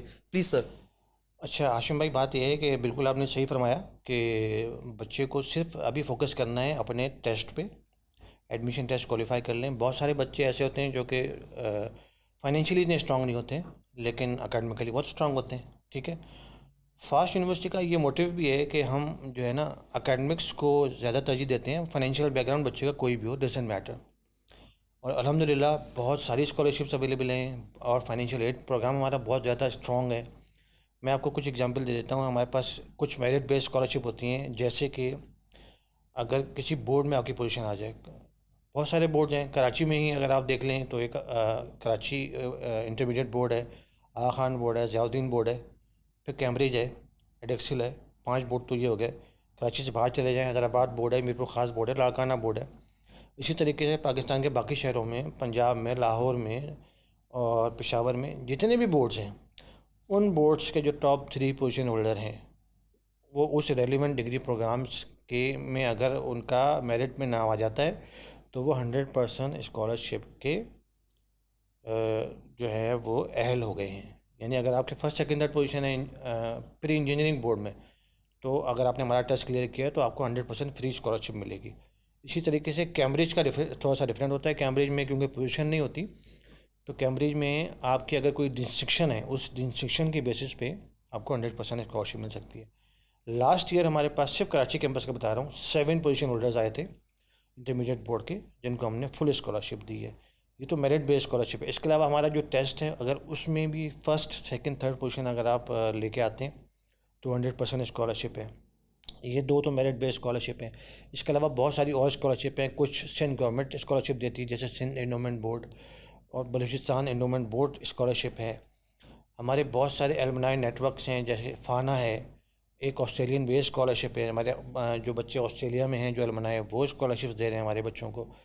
कुछ सॉफ्टवेयर हाउसेज़ हैं, कुछ दूसरी इंडस्ट्रीज़ हैं, कुछ बैंक्स हैं जो कि इंटरेस्ट फ्री लोन दे रहे हैं। हमारा अपना फाइनेंशियल एड प्रोग्राम वो इतना स्ट्रॉन्ग है, जब आप ऑनलाइन फॉर्म फिल करते हैं एडमिशन के लिए, उसी वक्त वो फॉर्म अवेलेबल है आपके पास फाइनेंशियल एड के लिए। जो बच्चे समझते हैं कि वो फ़ी अफोर्ड नहीं कर सकते, वो एडमिशन फॉर्म के साथ साथ वो वाला फॉर्म जो कि फाइनेंशियल एड का फॉर्म कहलाता है, वो ज़रूर फिल करें। जब आपका एडमिशन ऑफ़र लेटर आपको मिलेगा, जब आप सेलेक्ट हो जाएंगे, तो विदिन 2-3 डेज़ आपके पेरेंट्स को बुला के हम इंटरव्यू कर लेते हैं और देन एंड देयर डिसाइड कर लेते हैं कि कितना फाइनेंशियल एड आपको दे रहे हैं। और वो प्योरली नीड बेस्ड होता है और उस पर आपको आसानी भी आती है डिसीजन लेने में कि आप अफोर्ड कर सकते हैं। अल्हम्दुलिल्लाह ज़्यादातर तो हम बच्चों को उनकी नीड के हिसाब से ही फाइनेंशियल एड ऑफ़र करते हैं, तो इतना ज़्यादा मसला होता नहीं बच्चों को। इसके अलावा भी और भी कुछ अपॉर्चुनिटीज़ हैं, कुछ टाइम टू टाइम आती रहती हैं, कुछ यानी सेमेस्टर वाइज स्कॉलरशिप्स हैं जो एक सेमेस्टर के लिए मिलती हैं। तो अच्छा, इसके ऊपर मेरा एक क्वेश्चन आपसे कि जैसे आपने बताया कि भाई फास्ट यूनिवर्सिटी के अंदर एक तो पोजीशन होल्डर्स की स्कॉलरशिप है, यानी कि आप भावलपुर बोर्ड से हो, आप सक्कर से हो, आप बेनज़ीराबाद बोर्ड से हो, आप कराची बोर्ड से हो, आप किसी भी बोर्ड से हो, अगर बोर्ड में टॉप 3 पोजीशंस हैं 100% स्कॉलरशिप होगी। And for the A levels distinction का क्राइटेरिया, किसी भी एक सब्जेक्ट में डिस्टिंक्शन होगी तब भी 100% स्कॉलरशिप है जी सही है। अच्छा, दूसरे नंबर के ऊपर जो एक क्वेश्चन मुझसे बहुत से बच्चों ने पूछा था, क्योंकि जाहिर सी बात है हर बच्चा ऑब्वियसली इतना पोजीशन होल्डर नहीं हो सकता। तो सर अगर मैं नीड बेस पे अप्लाई करता हूँ तो क्या गारंटी है कि मुझे स्कॉलरशिप मिलेगी? अगर मैं वाकई में मुस्तहिक हूँ, अगर मैं वाकई में मुस्तहिक हूँ तो क्या गारंटी है कि मुझे 100% स्कॉलरशिप मिलेगी या 95% मिलेगी? नहीं, देखिए गारंटी एडवांस में हम किसी चीज़ की नहीं दे सकते, ये केस टू केस वेरी करता है। जो नीड बेस है ना वो हमारी फाइनेंशियल एड है, that is not a scholarship. हाँ, ये गारंटी है कि हम आपको मैक्सिमम सपोर्ट करेंगे। कुछ केसेस में 100% भी किया है हमने, कुछ केसेस में 75% किया है, कुछ केसेस में इससे ज़्यादा या नीचे किया है। Totally depends on need to need base. हम आपको पहले से असेस नहीं कर सकते क्योंकि हमें नहीं पता कि आप एडमिशन के लिए क्वालिफाई कर रहे हैं या नहीं कर रहे। Once you are qualified for admission, इंशाल्लाह विदिन 2 डेज़ हम आपका इंटरव्यू करके उसी वक्त हम आपको बता देंगे कि आपको कितना फाइनेंशियल मिल रहा है, ताकि आपको एडमिशन लेने में अच्छा, आसानी हो। एक और क्वेश्चन, क्योंकि जाहिर सी बात है पाकिस्तान इस मिडिल क्लास फैमिलीज का, सिंपल सी बात है, अगर मैं आपको नॉर्मल सी बात बताऊं, एक क्वेश्चन मुझसे अक्सर बच्चे पूछते हैं कि सर अगर मैंने टेस्ट क्लियर कर लिया, और बहुत अच्छे अच्छे बच्चे होते हैं जो माशाल्लाह से जहनियत, हमारे पास कोई कमी नहीं है जहनियत की, हमारे पास काबिल जहनों की। मेरे पास एक क्वेश्चन जो आता है वो ये कहते हैं कि सर मैंने टेस्ट क्लियर कर लिया, अच्छे नंबर ले लिए, तो सर कितना टाइम मुझे मिलेगा पैसे जमा करने के लिए? क्योंकि एक बहुत रियल क्वेश्चन है, सर कितना टाइम मुझे आप दे सकते हैं पैसे जमा करने के लिए? अगर मैं फाइनेंशियल एड आप मुझे नहीं भी दे रहे तो एटलीस्ट मुझे टाइम पीरियड बता दें कि मैं पैसे कहीं से कलेक्ट कर सकूँ, क्योंकि एक क्वेश्चन है, हमारे मुल्क का हाल है। हाँ, ये तो आपने बिल्कुल सही कहा आशिम भाई। देखें, जब आप कहीं पे भी एडमिशन के लिए अप्लाई करते हैं ना, तो उनकी वेबसाइट को ज़रूर विज़िट करें। वेबसाइट पे सारी इन्फॉर्मेशन गिवन होती है। हमारी वेबसाइट आप विज़िट करेंगे, उसमें लिखा हुआ है एडमिशन टेस्ट की डेट क्या है, मेरिट कब अनाउंस होगा, और एडमिशन फॉर्मेलिटीज़ की डेट्स क्या हैं। ये हम आपको अभी से बता चुके हैं, एडमिशन टेस्ट के बाद नहीं बता रहे, हम आपको अभी से बता चुके हैं कि बेटा आपको फ़ीस कब जमा करानी है। तो अगर आप एडमिशन में नाम आने के बाद अगर हम हमें ये कहें कि हमें तो इतना टाइम मिला है, तो ऐसा नहीं है। टाइम हमने आपको 3-4 महीने का पहले से दे दिया। एग्जैक्टली। ठीक है, तो हमारी वेबसाइट पे पूरा एडमिशन कैलेंडर मौजूद है, उसमें डेट्स मौजूद हैं कि फ़ीस आपको कब जमा करानी है। और ज़ाहिर बात है, जब आप कहीं अप्लाई कर रहे हो कि बेटा एडमिशन के लिए, तो आपके दिमाग में, आपके पेरेंट्स के दिमाग में ये तो होगा ना कि मेरे बच्चे को जहाँ भी यूनिवर्सिटी में एडमिशन मिलेगा मुझे फ़ीस जमा करानी है। तो प्लानिंग पहले से हुई हुई होती है, ऐसा नहीं है कि उसी वक्त आपको अरेंज करना है। उसी वक्त अरेंज करने में तो वाकई काफ़ी मसले हो सकते हैं। और कितनी फीस स्टार्टिंग में आपको जमा करवानी होती है? एक रफ आइडिया जो मैं बच्चों को अक्सर देता हूँ कि 1,60,000 रुपये पर सेमेस्टर फीस हो सकती है, 1,50,000 रुपये हो सकती है एक एवरेज के ऊपर, और एडमिशन के टाइम पे 2 लाख रुपये है या 1,90,000 है, क्या इसका? देखिए, अभी इस वक्त हमारी जो फ़ीस है ना वो है 10,000 पर क्रेडिट आवर, और एक सेमेस्टर में नॉर्मली 17 क्रेडिट आवर होते हैं। दैट मीन्स कि 1,70,000 रुपये ट्यूशन फ़ीस है, और बाकी एडमिशन फ़ीस और सिक्योरिटी डिपॉजिट वो आपको देना होगा पहले सेमेस्टर में सिर्फ, जो कि 20,000 ईच है। तो तकरीबन 2,10,000 12,000 रुपये ये पहले सेमेस्टर की फ़ीस है जो आपको जमा करानी होगी। अच्छा, ये जो आपने मुझे क्रेडिट फीस बताई है, डेट इज़ 10,000 पर क्रेडिट आवर, इसके अंदर एग्जामिनेशन फीस इंक्लूड नहीं है जो हर सेमेस्टर? हमारे यहाँ कोई एग्जामिनेशन फीस नहीं होती। सही सही, या डेट वाज अ क्वेश्चन, हर बच्चे को ऑब्वियसली जानने का शौक होता है। Very good thing sir. अच्छा, सेकंड नंबर के ऊपर एक क्वेश्चन मेरे पास आया कि सर हॉस्टल फैसिलिटी फास्ट क्यों नहीं प्रोवाइड करता?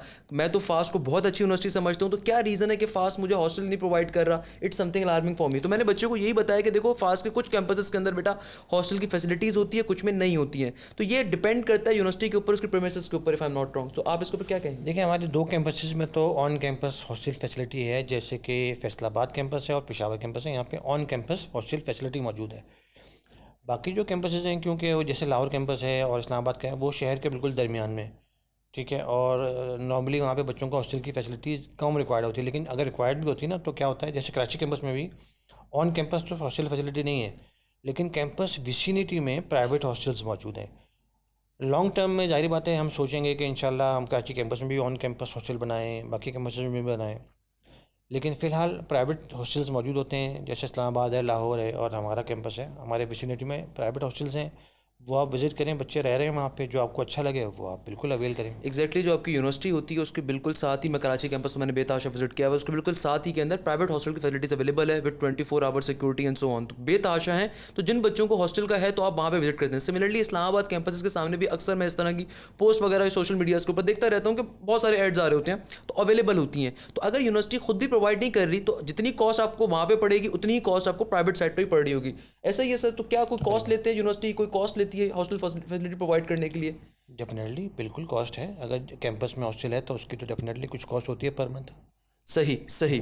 अच्छा, एक और क्वेश्चन जो मेरे पास आया वो ये कि फास्ट का एलुमनाई नेटवर्क कितना स्ट्रॉन्ग है? सर एनईडी का 100 साल पुराना का एलुमनाई नेटवर्क है, तो एनईडी तो सर बहुत अच्छी होगी। सर आईबीए का अगेन 1950 से आपके पास ऑपरेट कर रही है, उसका एलुमनाई नेटवर्क भी स्ट्रांग होगा IBSCS के हवाले से। तो सर फास्ट का एलुमनाई नेटवर्क कैसा है, फास्ट किस तरीके से अपने बच्चों को बहुत ज़्यादा जोड़ के रखती है, या किस तरीके से अपने बच्चों से इन कांटेक्ट रहती है, जो बच्चे कहीं अमेरिका में बैठे हुए हैं, कोई ऑस्ट्रेलिया में बैठे हुए होंगे, कोई जर्मनी में बैठे होंगे, ऑब्वियसली सी बात है, या जो पाकिस्तान में बैठे हुए हैं, तो क्या उसके ऊपर एक फास्ट वर्किंग कर रही होती है? नहीं, अल्हम्दुलिल्लाह हमारा जो एलुमनाई नेटवर्क है it is very very strong. हमने बाकायदा एक एलुमनाई अपना एक एसोसिएशन बनाई हुई है, उसके प्रेसिडेंट भी हैं, वाइस प्रेसिडेंट भी हैं, और एलुमनाई नेटवर्क हमारा बहुत स्ट्रॉन्ग है। देखें उसकी सबसे बड़ी एग्जांपल तो ये, जब आप इंटरव्यू देने जाएंगे जिस भी कंपनी में जाएंगे, हम आपको किसी ना किसी फास्ट चेन से पाला पड़ेगा। ठीक है, इससे बड़ी कोई एग्जांपल नहीं हो सकती कि आपको एलुमनाई कहाँ कहाँ मिलेंगे आपको। सही सही। अच्छा, एक और क्वेश्चन जो मैं अगेन आपसे पूछना चाहूँगा, आई गेस मेरे नज़दीक क्वेश्चन मेरे लिए क्लियर नहीं हो सका। फास्ट यूनिवर्सिटी BS क्यों ऑफर करती है, BE क्यों नहीं ऑफर करती? व्हेन आई लुक नस्ट, तो नस्ट BE कंप्यूटर इंजीनियरिंग भी ऑफर कर रही है। When I look NAD bachelors of engineering offer कर रही है CIS के अंदर। लोग समझते हैं इसकी डिमांड ज़्यादा है, बाहर इसके अंदर है, वाशिंगटन अकॉर्ड से डिग्री वेरीफाइड है, तो क्या आपकी भी बाहर वाशिंगटन अकॉर्ड से डिग्री वेरीफाइड है? एक चीज़ तो ये हो गई। दूसरे नंबर के ऊपर वाई नॉट BE? आप लोग जब BS CS कहते हैं तो अक्सर बच्चा कहता है सर शायद ये जो है ना हमारे पास रिकग्नाइज डिग्री ना हो। इसके ऊपर एक कन्फ्यूजन रहता है बच्चों को BS और BE के हवाले से, तो इसको आप प्लीज़ थोड़ा सा गाइड करें। हमारे पास इंजीनियरिंग प्रोग्राम वो है BS इलेक्ट्रिकल इंजीनियरिंग, ये प्योर इंजीनियरिंग प्रोग्राम। अब फर्क ये है कि हम इसको BS कहते हैं, लेकिन अगर आप इंटरनेशनली अगर आप जाएंगे USA में, UK में, तमाम जगह सेम नॉमेनक्लेचर फॉलो हो रहा है, जो कि BS है। ठीक है, ये प्योर इंजीनियरिंग प्रोग्राम है, PEC एक्रेडिटेड है। हमारे बच्चे जो मेरे होते हैं उनको PEC का रजिस्ट्रेशन नंबर मिलता है। ये सिर्फ इस वजह से अगर आप प्राइवेट सेक्टर यूनिवर्सिटी में जाएंगे तो वो नॉर्मली BS का नंबर इसलिए लिखा है ताकि आप ग्लोबली आपकी डिग्री एक्सेप्टेबल हो तमाम जगह पे। ये रीजन है, वरना सेम करिकुलम में सेम कोर्सेज हैं और PEC एक्रेडिटेड प्रोग्राम्स हैं, तो उसमें तो कोई मसला नहीं है। सिर्फ यही फर्क है और कोई फर्क नहीं।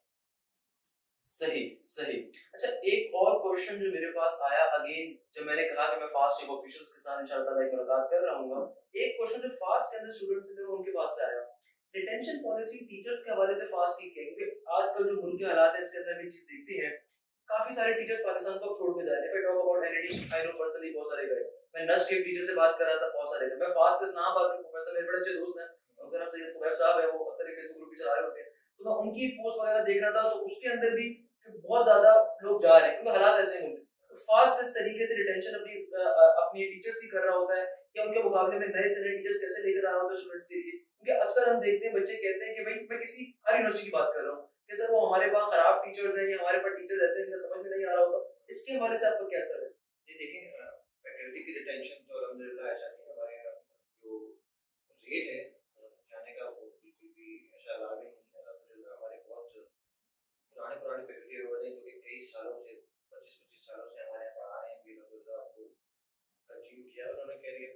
क्योंकि हमारा जो प्रोसेस सिलेक्शन का वो बहुत ही एक रिगरस प्रोसेस है। ऐसा नहीं है कि हम फैकल्टी हायरिंग में मतलब बहुत ही रिगरस प्रोसेस है, बहुत प्रोसेस से गुजर के सिलेक्शन बोर्ड होता है बाकायदा, उसमें बोर्ड ऑफ गवर्नर्स होते हैं हमारे, एक्सपर्ट्स होते हैं जो कि रिव्यू करते हैं, उसके बाद फैकल्टी हायरिंग होती है हमारी।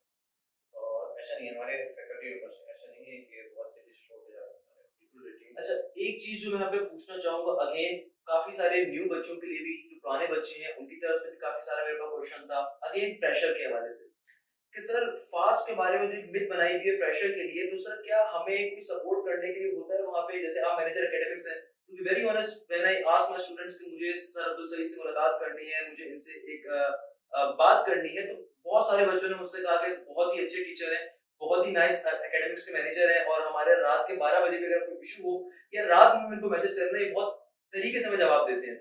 सो आई वांट टू आस्क, वो बच्चे जो प्रेशर फील करते हैं फास्ट को इस हवाले से चूज नहीं कर रहे होते, क्योंकि मैं अक्सर ऐसे बच्चों को जानता हूँ तो सिर्फ इस वजह से फास्ट आने से खौफ जाता है कि कहीं ना कहीं प्रेशर होता है। तो भाई मैं इस चीज के लिए फास्ट उन्हें कैसे सपोर्ट करता है?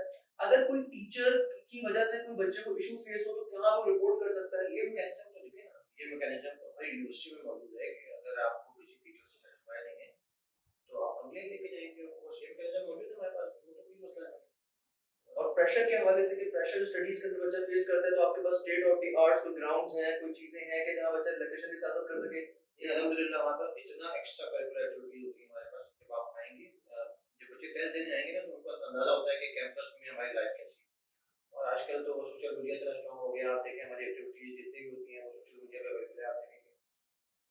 सारे इवेंट्स हैं जिसमें बच्चे पार्टिसिपेट कर सकते हैं, यानी कि स्पोर्ट्स के इवेंट्स हैं, इसके अलावा दूसरे इवेंट्स होते हैं जिसमें पिकनिक्स होती हैं और एक्स्ट्रा करिकुलर एक्टिविटीज़ बहुत सारी होती हैं, ड्रामेटिक्स है। तो बहुत सारी स्टूडेंट सोसाइटीज़ हैं जिसमें बच्चे खुद उस इवेंट्स को ऑर्गेनाइज कर रहे होते हैं, खुद ही उसमें कम्पीट कर रहे होते हैं, तो बड़ा ज़बरदस्त हेल्दी इन्वायरमेंट है फास्ट यूनिवर्सिटी। अच्छा, एक क्वेश्चन और आपसे मैं पूछना चाहूंगा कि अक्सर मेरे पास ए लेवल्स के स्पेशली बच्चों का एक क्वेश्चन आता है कि sir why not LUMS, why FAST, या why not IB CS, why FAST. IB के अंदर सोशल लाइफ एक अच्छी मिलेगी, फास्ट में ऐसी नहीं मिलेगी, अगेन जो एक मिथ बनी हुई है। तो आप बच्चों को क्या रिप्रेजेंट करते हैं, क्या बच्चों को आप एक्सप्लेन करने की कोशिश करते हैं कि भाई फास्ट क्यों चूज करो, फास्ट के पीछे ऐसा रीजन क्या है चूज करने का, हम आपको हर चीज प्रोवाइड कर रहे हैं, क्या आपके पीछे उसकी होगी? देखिए फास्ट यूनिवर्सिटी में ना एक कंप्लीट यूनिवर्सिटी लाइफ है। आप जब विजिट करेंगे आपको अंदाजा होगा कि यार यूनिवर्सिटी ऐसी ही होती है बेसिकली। और अल्हम्दुलिल्लाह हमारी डिग्री की बर्थ, हमारे ग्रेजुएट का एक्सेप्टेबिलिटी रेट, ये सब वो सब चीज़ें हैं जो कि बहुत होती हैं किसी भी यूनिवर्सिटी को चूज़ करने के लिए। और इसकी एक और एग्जाम्पल ये है कि हम लोग खुद ये चाहते हैं, जो हमारे फैकल्टी हैं, हम खुद ये चाहते हैं कि हमारे बच्चे फास्ट से पढ़ कर निकलें ताकि उनका जो है ना एक फ्यूचर ब्राइट हो। सही। अच्छा, एक क्वेश्चन मैं और आपसे पूछना चाहूंगा, ट्रांसफर स्टूडेंट्स के हवाले से क्या पॉलिसी होती है? एक ये क्वेश्चन बहुत आता है कि सर वो मैंने गलती से जो है ना कॉमर्स में एडमिशन ले लिया है, मैंने बहरिया में एडमिशन ले लिया, मैंने किसी और एक्सप्रेस यूनिवर्सिटी में एडमिशन ले लिया, अब मैं चाहता हूँ फास्ट में मेरा ट्रांसफर हो जाए, जो मैंने एक साल पढ़ा था मेरा जाया ना हो मुझसे। अच्छा, गलती से भी ले लिया, और मैं बताता हूँ ये पूरा इसके पीछे ना एक कहानी है। बहुत सारे बच्चे जो हमारे पास अप्लाई करते हैं, जैसे 2024 में भी अप्लाई करेंगे, अच्छा बच्चों को इतना क्रेज होता है पास में एडमिशन के, जो बेचारे नहीं क्वालिफाई कर पाते, तो वो कहते हैं कि चल कोई तरीका बता दें कि हम एडमिशन करें। देखिए तरीका क्या होता है, तरीका ये है कि बेटा एक साल आप कहीं और पढ़ें, किसी दूसरी यूनिवर्सिटी में एडमिशन लें, एक साल अपना वेस्ट ना करें, और एक साल के बाद दोबारा एडमिशन टेस्ट दें और क्वालिफाई करें और आ जाएं। इस तरह से क्या होता है, आपका साल ज़ाया नहीं होता। ठीक है, जैसे आपने ये अर्ज किया कि जो क्रेडिट ट्रांसफर वाले बच्चे हैं, आप किसी भी यूनिवर्सिटी में पढ़ रहे हो, हमारे पास क्रेडिट ट्रांसफर पॉलिसी मौजूद है। यानी कि बच्चा किसी भी यूनिवर्सिटी का स्टूडेंट होगा, वो आके फास्ट का पहले टेस्ट देगा, टेस्ट क्लियर करना कंपलसरी है, उसके बाद आपका करिकुलम देखा जाएगा, अगर तो वो फास्ट के किसी सब्जेक्ट से मैच करता होगा, कोर्स से मैच करता होगा, तो फिर वो पर्टिकुलरली उसको वो सब्जेक्ट एग्जाम हो जाएगा, बाकी उसको पढ़ना पड़ेगा। आजकल वैसे जो है ना तमाम यूनिवर्सिटी एचईसी करिकुलम ही फॉलो कर रहे हैं, तो ज़्यादातर कोर्सेज सेम ही होते हैं, बहुत कम चांस होता है कि कोर्सेज में डिफरेंस। अच्छा सर, अब जो मैं क्वेश्चन पूछ रहा हूँ किसी स्टूडेंट ने नहीं पूछा, मैं अपनी अंडरस्टैंडिंग के पूछना चाह रहा हूँ, since I am also engineer. तो आप लोग किस सिस्टम को फॉलो करते हैं, मतलब आप ये CLO PLO based system follow करते हैं, अकॉर्ड से वेरीफाइड होता है? सीएलओ पीएलओ बेस्ड आप करते हैं, यानी कि पीएलओ को क्लियर करना है, किसी ने सीएलओ से लिंक कर रहा होगा कोर्स है और analysis. Okay great, that's mean कि आपकी डिग्री भी पोर्शन अकॉर्ड से वेरीफाइड है। वेरीफाइड, ओके सही, बेस्ट हो गया। यानी कि ये चीज बेसिकली होती है कि जिन बच्चों को नहीं आइडिया, तो भाई वॉशिंगटन अकॉर्ड में दुनिया का सबसे बड़ा एक तालीमी इदारा जो हर डिग्रीज को वेरीफाई करता है कि भाई कौन सी डिग्री किस यूनिवर्सिटीज की कहां-कहां से वो एक्सेप्टेबल है। तो उसके लिए अमेरिका के अंदर एक इदारा है, वॉशिंगटन अकॉर्ड कहलाता है, वहां से डिग्री वेरीफाइड होती है। तो फास्ट की डिग्री भी वॉशिंगटन अकॉर्ड से वेरीफाइड है। इसका सबसे बड़ा फायदा ये होता है कि जब हम मास्टर्स के लिए अप्लाई करते हैं बाहर, तो आपकी डिग्री की इतनी बढ़त होती है कि आपको हाथों हाथ स्कॉलरशिप मिलती है, और ये बहुत एक अच्छी चीज होती है। Very good. सेकंड नंबर के ऊपर जो मैं क्वेश्चन आपसे पूछना चाहूंगा, फीस रिफंड पॉलिसी क्या है फास्ट की? लेट्स सपोज मैंने फास्ट में अप्लाई करा, किसी भी वजह से एक्स वाई जी, मुझे पाकिस्तान से बाहर मूव करना है, मुझे एडिशनल मैथ्स का एग्जाम फेल हो गया, या किसी भी वजह से फास्ट के अंदर पढ़ने का मूड नहीं हो पाता, तो फिर फीस रिफंड कैसी होगी? पूरी फीस मिल जाएगी अगर मैं 2 महीने बाद रिफंड मांगता हूँ, 1 महीने बाद? फी रिफंड की दो वजूहत होती है। एक वजह ये होती है कि आप अपनी मर्जी से एडमिशन क्लोज करा रहे हैं, एक इसमें मैंने यार फास्ट मुझे जाना है, और एक वजह ये होती है कि आप फेल हो गए किसी कोर्स में। अगर आप अपनी चॉइस पे क्लोज करवा रहे हैं, तो एडमिशन पॉलिसी जो रिफंड पॉलिसी है, वो वही पॉलिसी जो कि एचसीसी अप्रूव पॉलिसी है।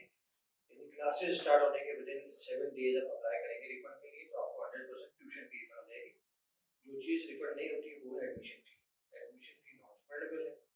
ट्यूशन फी और सिक्योरिटी डिपॉजिट आपको रिफंड हो जाएगा विदिन 1 वीक अगर आप रिफंड करवाएंगे, और अगर सेकंड वीक में करवाएंगे तो आपको 50% ट्यूशन फी वापस होगी और सिक्योरिटी डिपॉजिट वापस होगा, और सेकंड वीक के बाद फिर कुछ रिफंड नहीं होगा। अब जो दूसरा केस आ जाता है, फॉर एग्जाम्पल इंटरमीडिएट का रिजल्ट, वो नॉर्मली 2 वीक्स में तो नहीं आएगा, हो सकता है आपकी पढ़ाई स्टार्ट होने के 1 महीने बाद आए, तो जैसे रिजल्ट आ जाए उसके 7 डेज के अंदर आपको जो है रिफंड करवाया जाए, तो आपको 100% रिफंड। अच्छा सर, वो 2 महीने में भी नहीं आता, इतना खराब मतलब एक हाल हुआ, उसमें दिल अफसोदा होता है, सिंपल सी बात है। 4-4 महीनों के बाद आ रहा होता है, वो एक अलग कहानी है, उसके ऊपर क्या डिस्कशन करें। खैर, अच्छा एक और क्वेश्चन जो अगेन किसी बच्चे ने मुझसे नहीं पूछा, मेरे ख्याल में बच्चों से मिस हो गया होगा, उन्हें नहीं आइडिया होगा। मैं एक क्वेश्चन आपसे पूछना चाहूँगा, फास्ट का एक्सचेंज प्रोग्राम्स कुछ होते हैं? तो भाई जैसे हमारे पास होते हैं सिस्टर टू सिस्टर प्रोग्राम होता है, लड़कियों के लिए होता है, स्पेशली बाहर के मुल्कों में जाके पढ़ते हैं, एक सेमेस्टर बिल्कुल में हो जाते हैं, बिल्कुल बच्चे करते हैं सिस्टर एक्सचेंज प्रोग्राम, यानी एक तरह सेमेस्टर एक्सचेंज सेमेस्टर एक्सचेंज पे ये प्रोग्राम होता है। उसका होता है यूएसए का एक प्रोग्राम, उसका नेम मेरे ध्यान से निकल रहा है। तो वो प्रोग्राम किस तरीके से होते हैं? फास्ट उनके ऊपर अपने क्रेडिट आवर्स को मैनेज करता है, क्योंकि कुछ जगहों पे ऐसा होता है बच्चों को मैनेज ही नहीं करते वो। मतलब मैं बताता हूँ, ये जो यूएस सेमेस्टर एक्सचेंज प्रोग्राम होता है, इसके लिए हर साल एडवर्टाइजमेंट आता है, बच्चे अप्लाई करते हैं, एक इंटरव्यू प्रोसेस से गुजरते हैं, जो बच्चे सिलेक्ट हो जाते हैं उसमें फिर उनको ऑफर किया जाता है एक सेमेस्टर की फ्री एजुकेशन यूएस में होती है रिहाइश के साथ, तमाम चीज़ों के साथ। उसमें बच्चे को ये करना होता है, अगर वो सिलेक्ट हो जाता है तो वो ये डिसाइड करता है कि वो कौन कौन से कोर्सेज वहाँ ले रहा है। कोशिश ये होती है कि वो कोर्सेज वो ले वहाँ पे जो कि हमारे डिग्री प्रोग्राम का पार्ट, ठीक है। तो वो अब पहले से बच्चों को उनसे वो लेना होता है कि मैं ये कोर्सेज दूंगा वहाँ जाके, और हम अप्रूव कर देंगे ये कोर्स, अगर आप वहाँ से क्लियर करोगे तो आपके यहाँ डिग्री में शामिल हो जाएंगे। तो इस तरह से बच्चे का एक सेमेस्टर नया नहीं होता, और उसको एक्सपोजर मिल जाता है फॉरेन अप्रोच जाने का, वहाँ के कल्चर से आशना होने का, और फिर यहाँ आके वो अपनी डिग्री कंटिन्यू करता है। अच्छा, वेरी गुड। अच्छा, एक क्वेश्चन जो मैं आपसे पूछना चाहूँगा रिगार्डिंग कि आप फास्ट यूनिवर्सिटी के एमओयू साइन होते हैं डिफरेंट यूनिवर्सिटीज़ के साथ, यानी कि फॉर एग्जांपल एक बच्चा अगर रिसर्च में वर्किंग कर रहा है, इधर मास्टर्स लेवल के ऊपर, इधर बैचलर्स लेवल के ऊपर, वो किसी और यूनिवर्सिटी के अंदर जाके डायरेक्टली सेकंड सेमेस्टर में, थर्ड सेमेस्टर में एडमिशन ले सकता हो, कि इस तरीके से एमओयूज डिफरेंट यूनिवर्सिटी साइन करती हैं। नहीं, इस लेवल के तो अभी हमने साइन नहीं किया, लेकिन रिसेंटली हमने एक यूनिवर्सिटी के साथ एमओयू साइन किया, उसकी डिटेल हमारी वेबसाइट पे मौजूद है, हमारे फेसबुक पेज पे आप देख सकते हैं। लेकिन इसमें फर्दर हम काम कर रहे हैं, बहुत सारे एमओयू इंशाल्लाह फ्यूचर में साइन होंगे। अच्छा, एक और क्वेश्चन मेरा फास्ट के मास्टर्स प्रोग्राम्स के हवाले से है। काफ़ी सारे बच्चे मास्टर्स के लिए ख्वाहिशमंद होते हैं, तो मास्टर्स का टेस्ट पैटर्न क्या होता है सर? मास्टर्स के अंदर किस तरीके से बच्चे कर रहे होते हैं, और मास्टर्स आपके डिफरेंट कैंपसेस के अंदर किस तरीके से अप्लाई हो रहा होता है, एंड सो ऑन? तकरीबन सेम प्रोसीजर तो सेम है अप्लाई करने का। अच्छा, उसका टेस्ट पैटर्न थोड़ा सा डिफरेंट होता है, उसमें स्पेशलाइजेशन एरिया आ जाता है, 50% स्पेशलाइजेशन एरिया होगा, फिर इंग्लिश है, ऐसे राइटिंग है, और एनालिटिकल स्किल्स हैं। तो वो टेस्ट पैटर्न आपको वेबसाइट पे मिल जाएगा।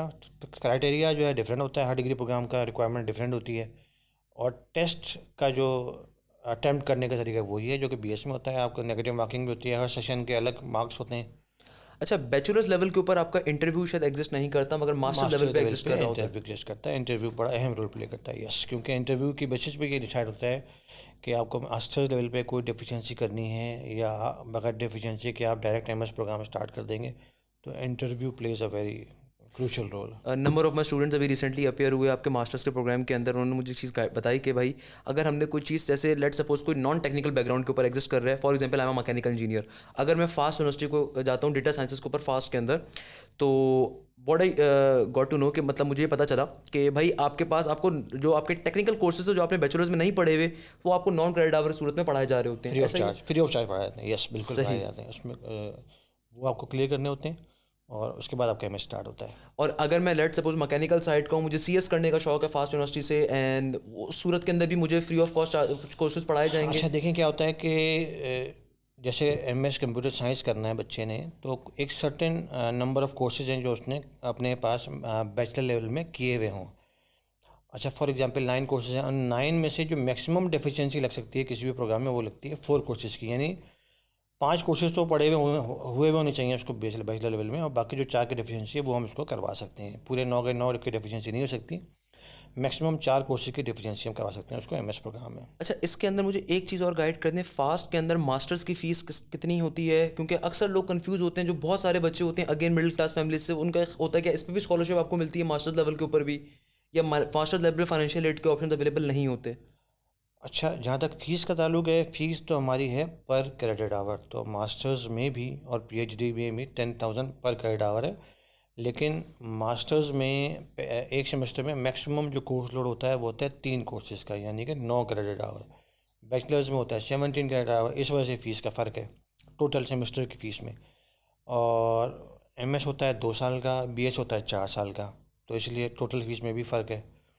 स्कॉलरशिप्स अवेलेबल हैं, जैसे मैंने आपसे ये जो क्योंकि इंटरमीडिएट बोर्ड इसमें इन्वॉल्व नहीं है, तो वो तो स्कॉलरशिप्स नहीं है, लेकिन एक सिंध एंडोमेंट बोर्ड की स्कॉलरशिप होती है, उसके लिए अप्लाई कर सकते हैं, और फाइनेंशियल एड बिल्कुल है, फाइनेंशियल एड के लिए अप्लाई कर सकते हैं। इसके अलावा कुछ एचएससी की स्कॉलरशिप हैं, उसके लिए ज़रूर अप्लाई कर सकते हैं आप। अच्छा, आपने एक बात करी थी रिगार्डिंग की बैंक लोन्स। मैंने जब फास्ट की वीडियो डिज़ाइन करी थी, वो तमाम बच्चे बेतहाशा मैंने उसके ऊपर रिसर्च करी थी बैंक लोन के हवाले से।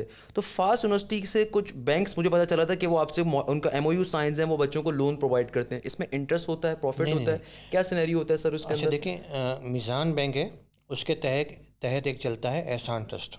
यस। वो देता है इंटरेस्ट फ्री लोन, उसमें कोई इंटरेस्ट नहीं है और बहुत ही आसान है वो भी। उसमें आप अप्लाई करें, एडमिशन से पहले हमसे आप फॉर्म ले लें, वो फिल कर लें और जमा करा दें।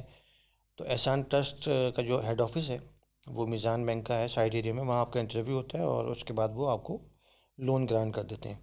And it is something like कर्ज़े हंसना, कि यस, कर्ज़े हंसना है। कर्ज असना। सही, सही। और अच्छा, मीज़ान बैंक के अलावा कोई और बैंक आपके प्लेटफॉर्म्स के ऊपर अवेलेबल हो? नहीं, मीज़ान बैंक ही है मिज़ान फिलहाल। इटसेल्फ सबसे बड़ा इस्लामिक बैंकिंग हमें यस। पता है, तो ऑब्वियसली सी बात है। सही है। अच्छा, मुझे डायरेक्टली बैंक का आइडिया नहीं था, तो आपने मुझे वो भी ज़रूर बता दिया कि कौन सा बैंक हमारे प्लेटफॉर्म के ऊपर एग्जिस्ट कर रहा है। मिज़ान एग्जिस्ट कर रहा है, तो भाई आपने सिंपल करना क्या है, फास्ट यूनिवर्सिटी से कॉन्टैक्ट करते हुए एक फॉर्म को लेना है और फॉर्म जाके सबमिट करवाना है अपने मिज़ान बैंक के अंदर, तो आपको लोन भी मिल जाएगा। और ये लोन कर्ज़े हंसना क्या होता है, जिनको नहीं आइडिया, कर्ज़े हंसना बेसिकली एक ऐसा लोन होता है कि बच्चे को प्रोवाइड किया जाता है इस गारंटी के ऊपर कि कल को ज़िंदगी में जब वो तालीम हासिल करके कुछ बन जाएगा तो उसकी रिस्पॉन्सिबिलिटी को वापस पे करेगा। क्योंकि आपके जब आपको तालीम दी जा रही है तो ऑब्वियसली आपके ऊपर कोई बंदा पैसे खर्च कर रहा है, तो आपकी ये जिम्मेदारी है कल को 10 लोगों को एजुकेट करना, ये आपकी जिम्मेदारी है, सिंपल सी बात है। और ये हर जगह के ऊपर होता है। तो कर्जे हंसना इज समथिंग रियली गुड। जो बच्चे समझते हैं कि फाइनेंशियल एड उनके लिए सही नहीं है, बहुत सारे बच्चे ऐसे होते हैं समझते हैं कि फाइनेंशियल एड के अंदर दूसरे पैसे भी आ रहे हैं, ज़कात के रिलेटेड या कोई भी XYZ अमाउंट के पैसे आ रहे हैं। मैं इस चीज़ को भी कंफर्म कर लेता हूँ आपसे, तो उनके लिए फिर ये वाली चीज़, कर्जे हंसना वाली चीज़ बहुत अच्छी है। तो ऐसा ही है सर, फाइनेंशियल एड में ज़कात भी इन्वॉल्व हो रही होती है, नहीं होती? फास्ट की फाइनेंशियल एड में ज़कात इन्वॉल्व नहीं है। ये हमारे एंडोमेंट फंड्स हैं जिसमें से हम जो है बच्चों को सपोर्ट कर रहे होते हैं, इसमें ज़कात इन्वॉल्व नहीं है। अच्छा, इसके अंदर कोई बंदा ज़कात समझ के पैसे आपको देता है या बिल्कुल देता ही नहीं है, कोई एलुमनाइज नहीं। नेटवर्क आपके? देखिए, कुछ स्कॉलरशिप्स होती हैं जिसमें ज़कात के फंड्स होते हैं, वो हम बताते हैं, वो हम बच्चों को बताते हैं कि बेटा ये ज़कात बेस्ड है, ये नॉन ज़कात बेस्ड है। ठीक है, तो हमारे फाइनेंशियल एड में ज़कात इन्वॉल्व नहीं है, ये तो 100% कन्फर्म्ड है। Thank you so much sir इस चीज़ को कंफर्म करने के लिए। अक्सर बच्चों के लिए चीज़ बहुत ज़्यादा एक इस्लामिक पॉइंट ऑफ व्यू से ज़रूरी थी, तो मैंने इसलिए आपसे सोचा पूछ लूँ। अच्छा, एक चीज़ लास्ट में बस मैं आपसे पूछना चाहूँगा, आपकी तरफ से बच्चों को क्या मैसेज होगा, क्या गाइडेंस है लास्ट के अंदर? वो तमाम बच्चे थ्रू आउट पाकिस्तान आपको देख रहे हैं और इस वीडियो में आई होप कि हमने तमाम चीज़ों को कवर किया है। अच्छा, एक चीज़ सॉरी मैं यहाँ पे भूल गया, मैं उसको भी कवर करता हूँ। अक्सर एक क्वेश्चन हमारे पास आता है कि सर क्या मैं कैंपस अपना चेंज कर सकता हूँ? What if I have applied for the Karachi campus, Karachi में एडमिशन हो गया, बट सर इस्लामाबाद की खूबसूरती आपको पता है ना अलग है सर, इस्लामाबाद डेवलपमेंट के लिहाज से बेहतरीन है। कल की खबर है वो बेचारे एक स्टूडेंट को शहीद किया गया एंड सो ऑन। तो पॉइंट इज डेट के अक्सर बच्चों की ख्वाहिश होती है सर मैं कराची में रहते हुए कराची कैंपस में अप्लाई करता हूँ, अगर मेरा कराची में एडमिशन हो जाए सेकंड प्रायोरिटी के ऊपर या फर्स्ट प्रायोरिटी के ऊपर, मगर मुझे जाना इस्लामाबाद था या मुझे जाना लाहौर था या मुझे जाना फैसलाबाद था या पेशावर था, पेशावर में मुझे एडमिशन मिलता है, तो अगर मैं अपना कैंपस चेंज कैसे करवाऊंगा, उसका क्या प्रोसीजर है? अच्छा, इसके दो स्टेप होते हैं। एक तो ये कि अगर आपका एडमिशन के टाइम पे अगर आप ये चाहते हैं कि आपका एक माइंड स्विच हो गया और आपने कैंपस चेंज करना है, उसके लिए आपको उस कैंपस में रिक्वेस्ट करनी पड़ती है जिस कैंपस में आप जाना चाहते हैं। उस कैंपस में अगर आप उस कैंपस के मेरिट को मीट कर रहे हैं और उस कैंपस में कोई वैकेंट सीट अवेलेबल है तो वो आपको एक्सेप्ट कर लेंगे और आप वहाँ पे ट्रांसफ़र हो जाएंगे। ठीक है, ये प्रोसेस है इसका। It depends on that campus के कोई वैकेंट सीट्स है और आप मेरिट को मीट कर रहे हैं तो वो आपको परमिशन दे देंगे। उस सूरत में आपकी फ़ीस वहाँ ट्रांसफ़र हो जाएगी, सिर्फ वो वहाँ का आपको रोल नंबर दे देंगे और आपका ट्रांसफ़र हो जाएगा। फ़र्ज़ करें आप उस कैंपस के मेरिट को मीट नहीं कर रहे हैं जिस कैंपस में आप जाना चाहते हैं, तो उस सूरत में क्या होगा कि आपको एक साल उसी कैंपस में जहाँ आपका एडमिशन हुआ है वहाँ आपको पढ़ना होगा। एक साल के बाद दोबारा एडमिशन टेस्ट देंगे। अगर आप एडमिशन टेस्ट में उस कैंपस में जहाँ आप जाना चाहते हैं उसके मेरिट को मीट करेंगे तो फिर आप एक साल के बाद वहाँ अपना ट्रांसफ़र करा लेंगे और सेकेंड ईयर से कंटिन्यू करेंगे। अच्छा, इट्स समथिंग न्यू जो मुझे भी अभी इन्फॉर्मेशन मिली। आई ऑलवेज थॉट कि मतलब शायद आप डायरेक्टली आपका कैंपस ट्रांसफर हो जाता है एक साल के बाद, नहीं, टेस्ट उसके लिए भी टेस्ट देने की नीड है और अगर उसका मेरिट क्राइटेरिया मीट होगा, मीट अगर होगा तब आप जाओगे। अच्छा, अगर मेरिट क्राइटेरिया मीट है, लेट सपोज मेरा 75 मेरिट क्राइटेरिया था, I was a good student for example, अब मैं चाहता हूँ एक साल के बाद इस्लामाबाद जाना या फैसलाबाद कैंपस जाना, तो डायरेक्टली हो जाएगा या उसके लिए भी टेस्ट देना पड़ेगा एक साल के बाद? टेस्ट नहीं देना पड़ेगा, लेकिन एक माइग्रेशन का एक हमारा फॉर्म है वो आपको फिल करना पड़ेगा और वो प्रोसेस करेंगे हम, अपने हेड ऑफिस भेजेंगे, फिर आपका माइग्रेशन अप्रूव होगा, फिर आप माइग्रेट होंगे। अच्छा, एक क्वेश्चन और जो मैं आपसे बस लास्ट में पूछना चाहूँगा कि आपकी तरफ से क्या इंस्ट्रक्शंस हैं बच्चों के लिए जो तैयारी कर रहे हैं, स्पेसिफिकली जो सिंध का बच्चा है या पंजाब का बच्चा है जो कि अभी बेतहाशा परेशान है, इंटर के एग्जाम्स एंड हो गए, ए लेवल्स के एंड हो गए, अब तैयारी कैसे करें, या फिर वो बच्चा जो कि अभी सिंध के पेपर्स भी दे रहा है और वो परेशान बैठा है, दोनों को कैसे लेके चलें? तो लास्ट में बस उसके लिए क्या गाइडेंस देंगे, क्या इंस्ट्रक्शंस देंगे एंड सो ऑन? एक तो ये कि जो है आप टेस्ट में ज़्यादातर तो वही चीज़ें होती हैं जो आप इंटरमीडिएट में या लेवल में कर रहे हैं, जैसे 70% टेस्ट हमारा मैथ पे डिपेंड करता है। अगर आपका मैथ स्ट्रॉन्ग है तो फिर आपको वरी करने की ज़रूरत नहीं है, आपको सिर्फ टेस्ट तरीके से अटैम्प्ट करना है, जो हमने अभी इंटरव्यू में डिस्कस किया कि किस तरीके कैसे आपको टेस्ट अटैम्प्ट करना है। और अगर आप किसी इदारे से ट्रेनिंग ले रहे हैं, टेस्ट की प्रिपरेशन कर रहे हैं, तब तो बहुत अच्छी बात है, तब तो आपको एक एडिशनल एडवांटेज होगा। इसके अलावा बच्चों ये है कि आपने बच्चे एक से ज़्यादा जगह अप्लाई करना है। अगर आप फास्ट में अप्लाई करना चाहते हैं तो फास्ट के अलावा 2-3 यूनिवर्सिटीज़ में और भी फॉर्म फिल करें। आपके पास हमेशा ऑल्टरनेट होना चाहिए। खुदा ना खास्ता अल्लाह ना करे आपका फास्ट में नहीं हुआ तो आपका साल ज़ाया ना हो, ताकि आपका 1 साल के लिए कहीं और एडमिशन आप ले लो और 1 साल के बाद दोबारा फास्ट के लिए अप्लाई करो। ठीक है, ये मैंने कहा कि आपको बता दूं कि बेटा हमेशा जो है ना अपने पास चॉइसेस रखा करो। अच्छा, एक चीज़ उन्होंने बहुत अच्छी डिफाइन करी कि भाई अपनी चॉइसेस लाजमी तौर पे रखो और बेतहाशा, एक बहुत अच्छी बात है ये। सेकंड नंबर के ऊपर जैसे इन्होंने कहा कि भाई मैथ्स 70% इन्वॉल्व होता है, तो भाई आप मैथ्स के चैनल के ऊपर ही बैठे हुए हो, तो फास्ट की डिटेल मैंने वीडियोस अपलोड करी हुई हैं, कंप्लीट प्लेलिस्ट अवेलेबल है। हर साल लाखों बच्चे उस वीडियोज़ को देखते हैं अल्हम्दुलिल्लाह। तमाम पास पेपर रिलेटेड मैंने गाइडेंस वीडियोज़ डाली भी हैं, उनको लाजमी फॉलो अप करें, लाजमी उसको देखें। आप ईजिली अपने घर पर बैठ के फास्ट यूनिवर्सिटी के एग्ज़ाम को बहुत तरीके से क्लियर कर सकते हैं। फ्रॉम द लास्ट 4 ईयर्स मेरे बच्चों को बहुत अच्छा एक एडमिशन के अंदर रिजल्ट रहा। तो भाई free of cost videos available हैं, आपने यूट्यूब पे फास्ट प्लेलिस्ट को देखना है, उसमें तमाम चीज़ें गिवन है, आपको कहीं जाने की नीड नहीं पड़ेगी। I can bet you this particular thing, आप चाहो बैजेस के अंदर देख सकते हो, बट अगेन मैंने तमाम डिटेल वीडियोज़ डाली हुई है, इसमें तमाम की तमाम मैथ्स के तमाम चीज़ों को अपलोड करा हुआ है मैंने। इसके अलावा टाइम टू टाइम मैं उस चीज़ को भी अपडेट करता रहता हूँ। लास्ट में मैं बहुत ज़्यादा शुक्रगुजार हूँ कि फास्ट यूनिवर्सिटी के ऑफिशियल्स ने, सर अब्दुल सईद ने मुझे टाइम दिया, आप लोगों के लिए टाइम निकाला, आप लोगों की गाइडेंस के लिए टाइम निकाला। आई होप कि मैंने इसमें इनसे हर तरह का क्वेश्चन पूछा, मैंने हर तरह के मेरे जहन में जो क्वेश्चन थे मैंने वो तक आप लोगों के कहने पे पूछे, और आप लोगों ने जितने मुझे क्वेश्चन दिए हुए थे मैंने वो तमाम के तमाम उनसे पूछे। तो बस मैं लास्ट में एंडिंग रिमार्क्स चाहूँगा सर आपसे, कोई आप चीज़ बच्चों को कहना चाहें सो ऑन?